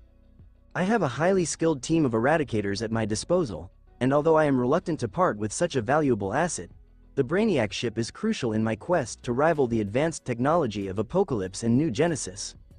Darkseid has successfully conquered numerous timelines, isolating them from the multiverse and relocating them to Fourth World, where he indulges in his desires. After successfully navigating a timeline, and skillfully separating it from the rest, he redistributes some of his power to his other counterparts who are still in the process of conquering their own timelines. My love, Diana says, entering the throne room as her armor vanishes, revealing her naked form. Diana, I say with a warm smile as we share a tender kiss. It has been quite some time, she sighs as I start to caress her breasts. It's been 48 hours, I state. It's too long, she complains. Did you catch him? I inquire with her. Indeed, he is confined within a prison cell reminiscent of Hephaestus' own, she remarks, while maintaining close proximity to me. Well, I say with a satisfied smirk, recalling the successful capture of Hephaestus and his subsequent loss of power. The gods are foolish, The Olympians serve as evidence of their lack of wisdom and excessive pride. Through my extensive research, I have discovered a method to acquire the power of divine authorities. The symbols associated with each deity hold immense power, intricately linked to their divine authority. By obtaining one of these symbols, I can effectively sever the connection between the gods and their sources of power. I have successfully removed the divine authorities of the Olympians by utilizing the armor originally intended for Diana. Truly, an armor that possesses the ability to tap into the immense powers of a deity, much like Shazam, albeit limited to one god at a time, along with a handful of additional gods who are not from the Olympian pantheon. That is a prime example of foolishness. I have greatly benefited from it. Additionally, I can be quite petty. Hephaestus is experiencing a significant loss of his divine essence, while his extensive expertise in blacksmithing is being transferred into a hammer for my benefit. This hammer will grant me access to his vast knowledge of blacksmithing, metalworking, and all his remarkable skills in this craft. Will be mine for the taking. Darling, why haven't you achieved godlike status yet? Even though you are highly respected in my eyes, why haven't you ascended yet? She inquires, and I effortlessly delve into her thoughts, encountering no resistance whatsoever. I swiftly uncover the motive behind her question. She is concerned about my safety and believes that ascending would provide her with the reassurance that I will be less vulnerable to harm. I don't desire the weakness that comes with becoming a god like the ones here, I inform her. I will rise to a higher level, unlike them, I assure her, providing comfort. I am claiming their divine authorities for myself. I need to cleanse them to remove any impurities caused by the influence of belief. Otherwise, it will start to corrupt me, I mention while reviewing my research on divinity. This subject is quite complex, and I must admit that I am feeling some regret about it. I acquired a significant amount of influence. This new body of mine gives me immense strength, making me a formidable force in this universe. However, I almost made a major mistake. What was I thinking? A picture of a group of 4 with Diana, Hippolyta, and Antiope comes to mind. Oh no, I am filled with disappointment as the consequences become apparent to me. Thanks to Diana's professional advice, I was able to avoid a potentially disastrous situation. Without her warning, I might have unknowingly revealed my divine authorities to the universe and even the multiverse.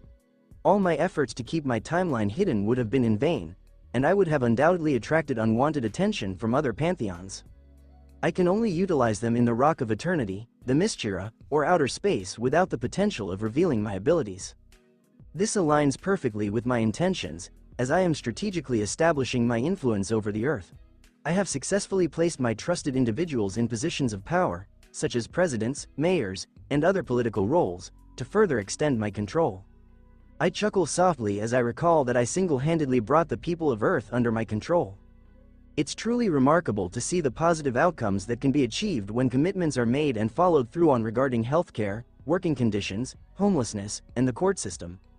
At this point, I can confidently declare myself as the ruler of Earth, and it would be an undeniable fact. However, not yet. My current goal is to conquer the entire universe. Recalling Naruto's powerful words about the potential danger our family faces has ignited a strong determination within me. I prefer to avoid conflict. I have a strong aversion to it. However, I am left with no alternative. My family is facing a serious threat. If I am tasked with conquering entire universes and bringing them under my control, I will do so with determination and a sense of purpose. I can't help but feel envious of Naruto's satisfaction with his worry-free life. However, I am well aware that Saiyans like him have undoubtedly endured countless hardships and physical injuries to achieve the level of success they enjoy today. In comparison, I must admit that my own journey has been relatively smooth. I gaze down at the lantern ring on my finger, mesmerized by the flickering lights. DC is really frustrating, I say, feeling exasperated as I learn that Lobo has returned to Earth and is once again battling Superman. However, this time Lobo appears to have bone spikes protruding from his body. I let out a sigh as I effortlessly teleport over. I strongly dislike this. Liam's perspective. You have got to be kidding me. I complain out loud as I read a newspaper article about the mutants declaring a place called Krakoa a sovereign nation. Learning about Emma Frost confidently entering the Supreme Court of the United States and asserting that the mutant on trial possesses diplomatic immunity. It also includes a comprehensive list of the crimes he has committed.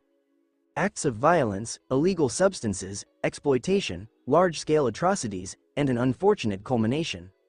He has engaged in inappropriate behavior with children. I dismiss that notion. I would have taken immediate action against the individual. However, since this isn't my realm, there seems to be no reason for me to concern myself with it. I briefly close my eyes, recalling the secure container tucked away in my backpack, safeguarding the formidable Dragon Ball of Darkness. Oh, yes, Reposa responsibility and all that stuff. Letting out a frustrated sigh, I savor a bite of my burger while engrossed in the latest issue of the Daily Bugle, all the while holding Mark responsible for my current predicament. Well, I must admit that I did remove Atomi Eve's powers in a rather meticulous manner. I painstakingly disassembled her into molecules, eliminating every element that granted her abilities, and then reassembled her. Wow, Spider-Man taking on the Sinister Six. After further research, I discovered that the incident occurred just yesterday on a global scale. I enjoy a sip from my coffee as I savor the last bite of my burger. Being in Marvel does make me realize the importance of enhancing my strength rather than just casually experimenting with my molecular manipulation abilities. I have the ability to influence genetic material, including my own. However, it can be quite tedious to navigate through the intricate details involved in comprehensive gene manipulation. That looks good, I remark as I place an order for some additional food, this time for takeout. Well, based on my recollection, I should be encountering a multitude of individuals with unpleasant attitudes at this stage. Whatever, I am taking precautions to avoid attracting excessive notice. I am content with being here. Truth be told, I genuinely enjoy it. A sudden explosion catches my attention, and I can't help but feel a sense of annoyance as I witness Spider-Man being mercilessly attacked by a man donning an outdated Victorian attire. However, my attention is momentarily diverted when I notice a familiar energy surrounding the scene. The same presence that Thrag possessed before I dismantled him at the molecular level. This individual appears to have come into possession of a malevolent Dragon Ball, as it is not visible on their person. Swiftly setting my meal aside, I rush towards the pair, rescuing Spider-Man from a perilous situation by swiftly seizing the assailant's arm. "Hello, are you doing well?" I inquire with Spider-Man, who responds with audible discomfort. "That's an unwise inquiry," he remarks as I swiftly manipulate the ground's molecules, causing them to transition into a fluid state and subsequently transform into tungsten. Even amidst this transformation, I can discern the faint sound of the metal creaking. "Who is this individual?" I inquire as I assist Spider-Man in getting back on his feet. "He identified as Morlun," Spider-Man reports as I support him and secure Morlun's restraints. "Okay, this is becoming quite bothersome," I mutter as I witness him effortlessly tearing one of his arms apart and disassembling Morlun's limbs by manipulating their molecules. I'm genuinely taken aback by the level of exertion required on my part. It had been a while since I last had the opportunity to actively manipulate molecules. "Why did you do that?" exclaims Spider-Man. "This individual possesses valuable knowledge," I respond, as I commence the construction of a sophisticated device to capture and preserve their memories for future analysis. Currently, I have a highly significant pike in my possession, which I skillfully insert into Morlun's eye as he starts to absorb his memories, allowing me to examine them at a later time. This individual appears to be a duplicate, I inform him, observing as Morlun disintegrates shortly after I acquire the pike. I express my frustration with a grunt, as I have only succeeded in obtaining a fraction of his memories. "Great," exclaims Spider-Man as he loses consciousness, and I let out a sigh of frustration as I carefully manipulate his molecules, using my powers to heal him. This experience proves to be one of the most challenging tests of my abilities in quite some time. Eventually, I successfully heal him and even go the extra mile by upgrading his suit. I have enhanced its durability, elasticity, insulation, and even made it resistant to electric attacks. I carefully prepare a glass vial, delicately pouring his blood into it and securely placing it in one of my pockets. I transport him to the highest point of a building and carefully place him on the ground. Although I am intrigued by the circumstances surrounding Spider-Man's solo battle against a formidable opponent who effortlessly provoked my instinctive reactions, it is evident that Morlun would have utterly decimated Spider-Man without even considering the city's involvement. Glancing at the scene, a frown creases my face as the sound of people in anguish fills the air. Cries of grief for lost loved ones and screams of pain from those who have lost limbs or even their homes echo around me. I shake my head in disbelief as I catch sight of Avengers Tower in the distance. Just like in my home country, using my expertise, I effortlessly restore and fine-tune the affected area. The street, buildings, and even the furniture have been restored to their original state. Even individuals who have experienced limb loss express astonishment as their pain dissipates during the healing process. There are numerous individuals in this world who possess remarkable abilities, yet they often fail to utilize them for the betterment of society. Instead, their focus seems to be solely on defeating the antagonist before swiftly departing. Many of them possess exceptional intelligence. Iron Man's impressive achievements include mastering time travel, teleportation, and spacecraft technology. However, it is surprising that he has not yet devised a solution to assist individuals in need. I let out a small sigh as I skillfully convert the humidity in the atmosphere into nourishment. I assisted Robot in successfully taking control of my Earth, and it turned out to be a positive outcome. Over the course of 7 years, he successfully addressed global warming, repaired the ozone layer, eradicated world hunger, and found cures for various diseases and viruses, among numerous other accomplishments. Indeed, I assisted him in successfully conquering the entire planet. However, under the robot's leadership over the past 7 years, the human civilization has made remarkable progress, transforming into a space-faring race and embarking on the colonization of other planets within our solar system. He exerts a strong influence over the Earth, but individuals are not obligated to rise early in the morning to engage in unfulfilling work. Instead, they only need to dedicate 4 hours each day, exclusively on Mondays, Wednesdays, and Fridays, at most. Frankly, having someone who genuinely cares about governing the Earth was exactly what was necessary. Given the escalating tensions and potential consequences of recent events, it became clear that a capable leader was needed to assume full control. This is why I have no intention of investing my efforts in saving this Earth. I have already achieved world peace on one Earth, so I am not going to bother saving another one. However, I must find a method to navigate through the multiverse, somehow. The fact that the evil Dragon Balls exist in completely separate realities poses a significant problem. I have yet to establish communication with the Kryptonian and the Saiyan who strongly resembled Vegito. Hopefully, they are making efforts to contact me. I feel a sense of satisfaction as I reflect on them, acknowledging that I am not the only one in this situation. Despite the distance between us, I am confident that we will eventually reunite. I'm curious about their current situation, in the Percy Jackson Reardenverse. Third-person point of view. What options do we have? He possesses an overwhelming level of power that surpasses our capabilities, inquires a Shinto deity addressing a gathering of fellow deities as they collectively seek refuge from the imminent threat of the Godslayer. What is the rationale behind taking any action? Asks a deity from Africa. There is no cause for concern regarding any potential reprisal from him. In fact, he showed us respect and referred to many of us as talented individuals, encouraging us to carry out our work diligently, says the same African deity. Good, why should a mortal? Horus, let's put an end to this pointless argument, remarks Ra, appearing noticeably rejuvenated now that he no longer bears the responsibility of moving the sun, thanks to the defeat of Apophis. He is the most significant danger to the world that has ever been recognized, states Shiva.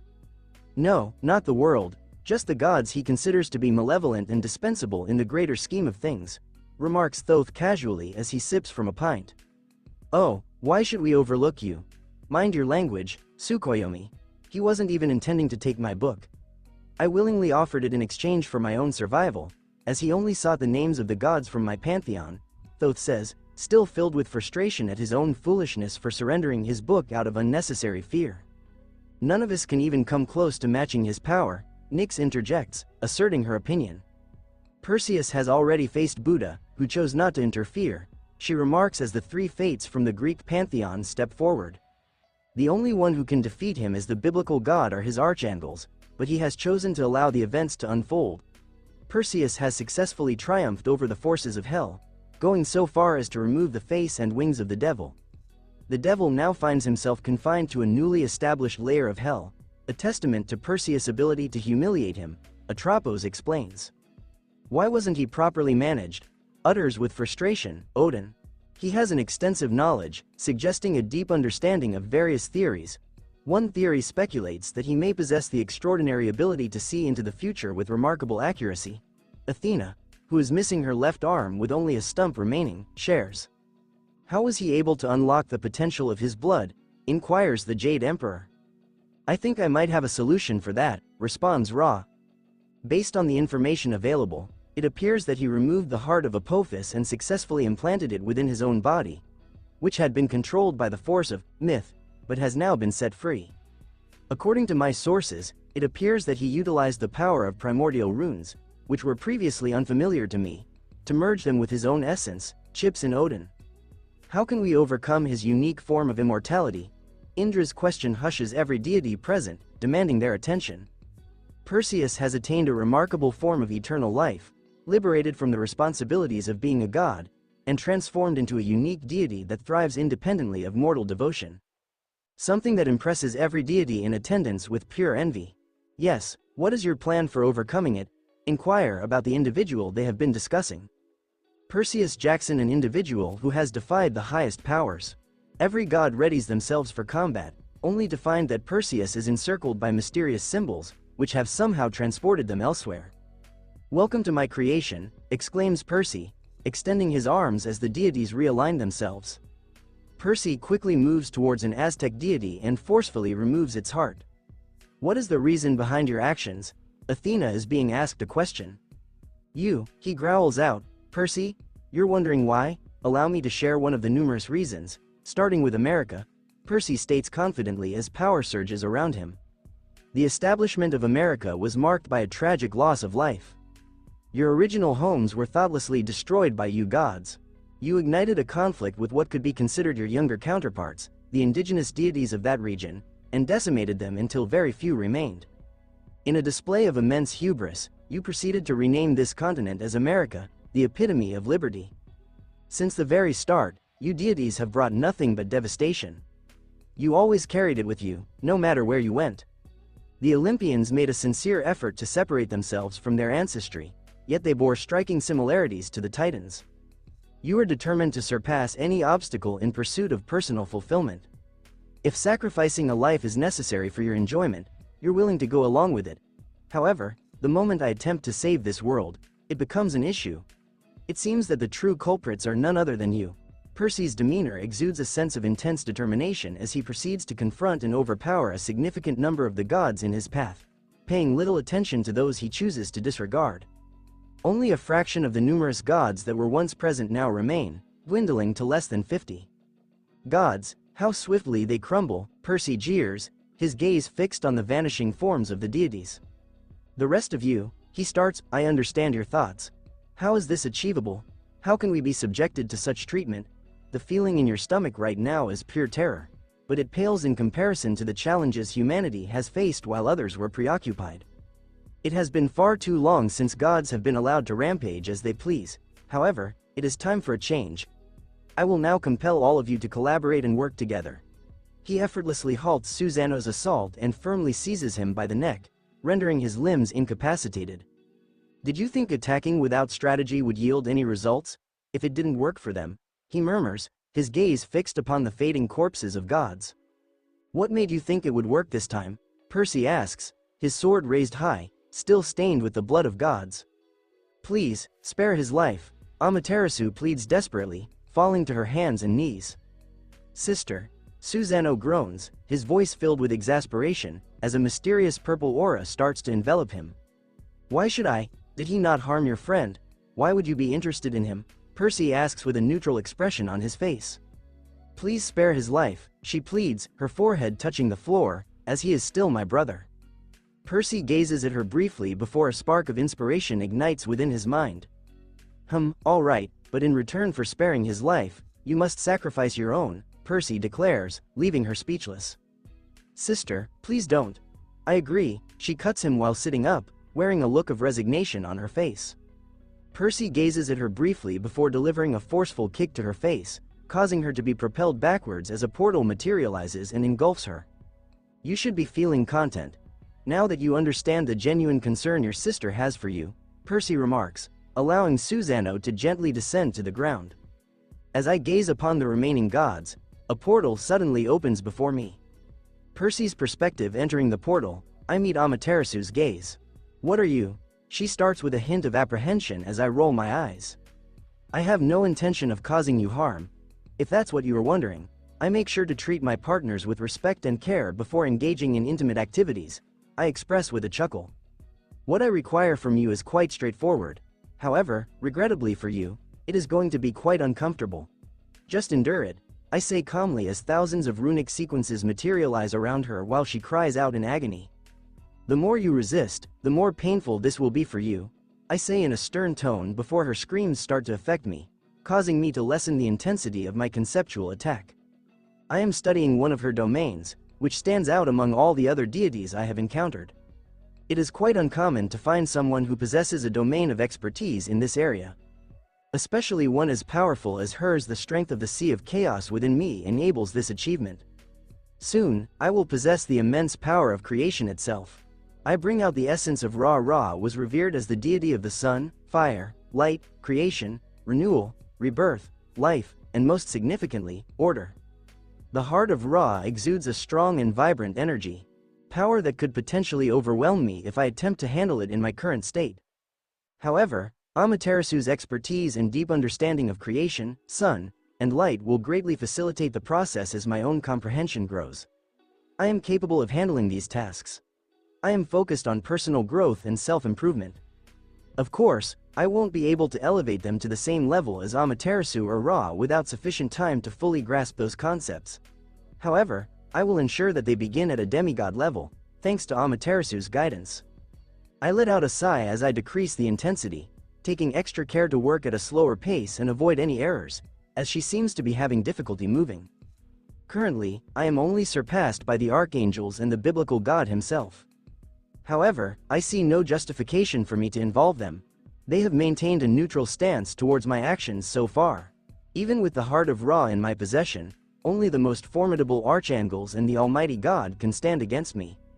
If it ever reaches a stage where I become overwhelmed by my abilities, I am willing to cease if someone confronts me.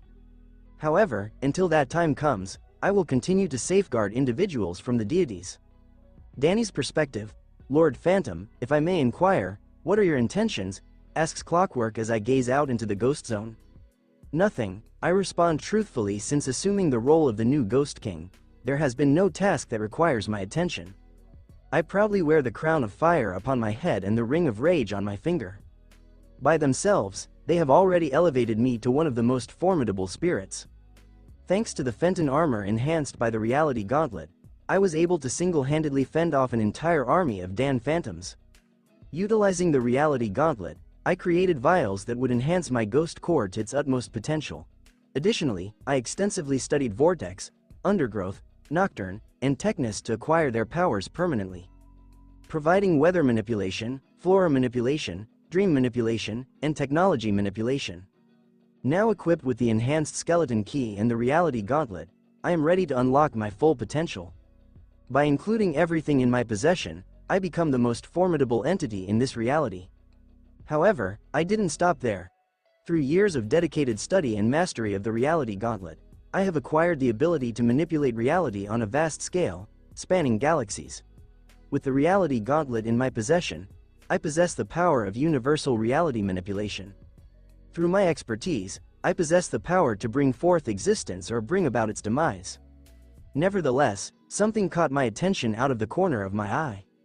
Thanks to my enhanced cosmic senses, I have discovered that there are opportunities available to me that are well within my grasp. Clockwork, you are free to go. There is no need to worry. Please inform the observants that as long as they do not bother me, I will not bother them. I politely order him, causing him to bow and leave. I close my eyes and direct my attention towards those alternate realms.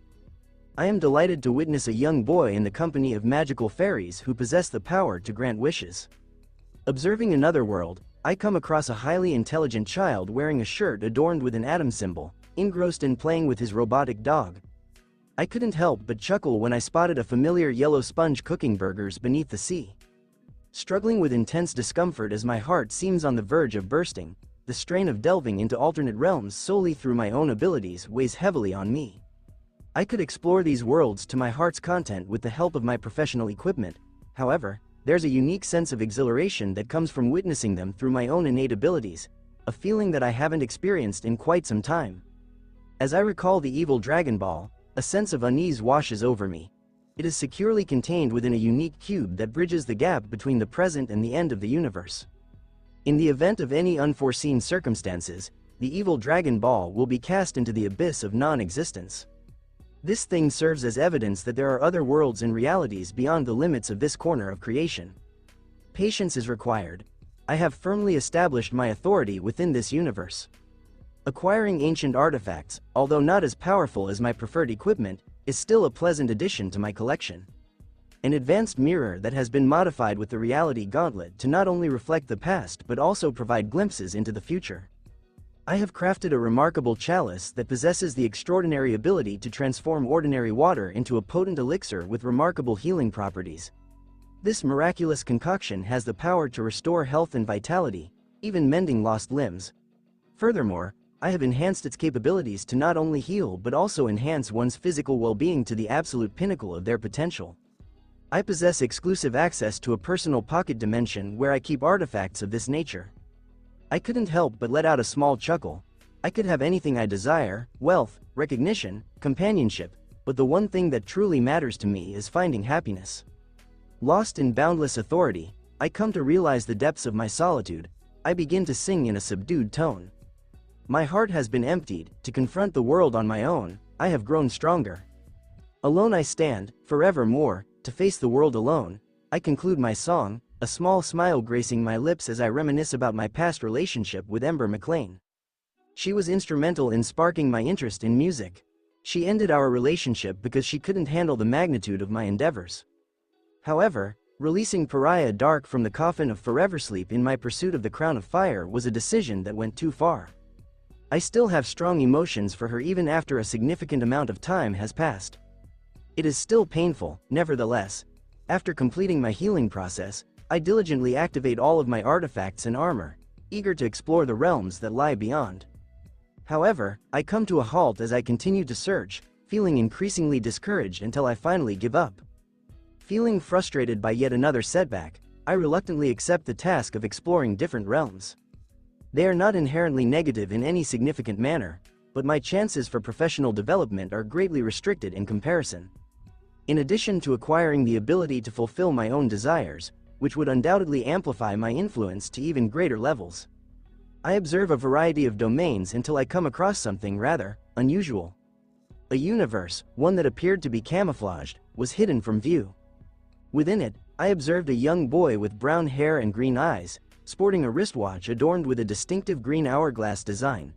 In close proximity to him were Justice League. Attempting to examine it filled me with a strong sense of caution, until every fiber of my being alerted me to the presence of imminent danger. Unfortunately, someone noticed my presence and started approaching my universe. It was quite unexpected when my universe was invaded without any warning. Someone with immense power, capable of effortlessly traversing across multiple universes like this. I couldn't help but shake my head in disbelief when I witnessed someone becoming furious without even considering my presence. However, their demeanor quickly shifted to sheer panic once our eyes met. I quickly immobilized him as he attempted to escape. Advancing confidently, I observed him closely as I skillfully penetrated his mental barriers and uncovered the information I sought. To my surprise, the revelations were quite tumultuous. Observing the individual before me, I find myself greatly displeased with their demeanor. "So, tell me, what is it like to no longer exist?" I inquire, observing his restless gaze, fully aware that if left unchecked, he possesses the potential to dismantle this entire universe. "Oh, it won't make a difference anyway," I remark as I extract the information from his mind with utmost intensity. This individual is involved in a group that is actively engaged in the process of separating various universes from different realities and merging them together for their own amusement. They acquire various items from alternate dimensions and bestow them upon individuals they have previously slain, only to bring them back to life. It seems that they have limited influence beyond the universes they pilfer. Their group is still in its early stages, but what intrigues me the most is their search for someone. This individual, Jason, had an extraordinary stroke of fortune when he managed to kidnap Ben Tennyson. Furthermore, he was even more fortunate to escape with his life after successfully stealing a universe from DC. Arranging for Ben to be transported to an alternate universe where he could dedicate himself to studying the Omnitrix, inadvertently causing a time loop and altering events when he activated the reset button. However, occasionally, he would immerse himself in the DC universe that he appropriated. executing actions that he deserves the consequences of. I utilize the reality gauntlet to transport us to the end of time, and I observe with a certain satisfaction as the void mercilessly tears him apart. With all the power and knowledge you possess, it's disappointing to see you struggle like this, I taunt him as he thrashes about before being consumed by the void. I take care to eliminate any lingering influence he attempted to impose on my universe. I have a strong intuition that the evil Dragon Ball may be connected to this situation, at least to some extent. Now, however, it's time to thoroughly review Jason's recollections of the remaining members in his group. Stay tuned for more. And that's a wrap for now. Thank you so much for tuning into this incredible video. If you absolutely loved it, don't forget to hit that like button and subscribe to my channel for even more amazing content coming your way.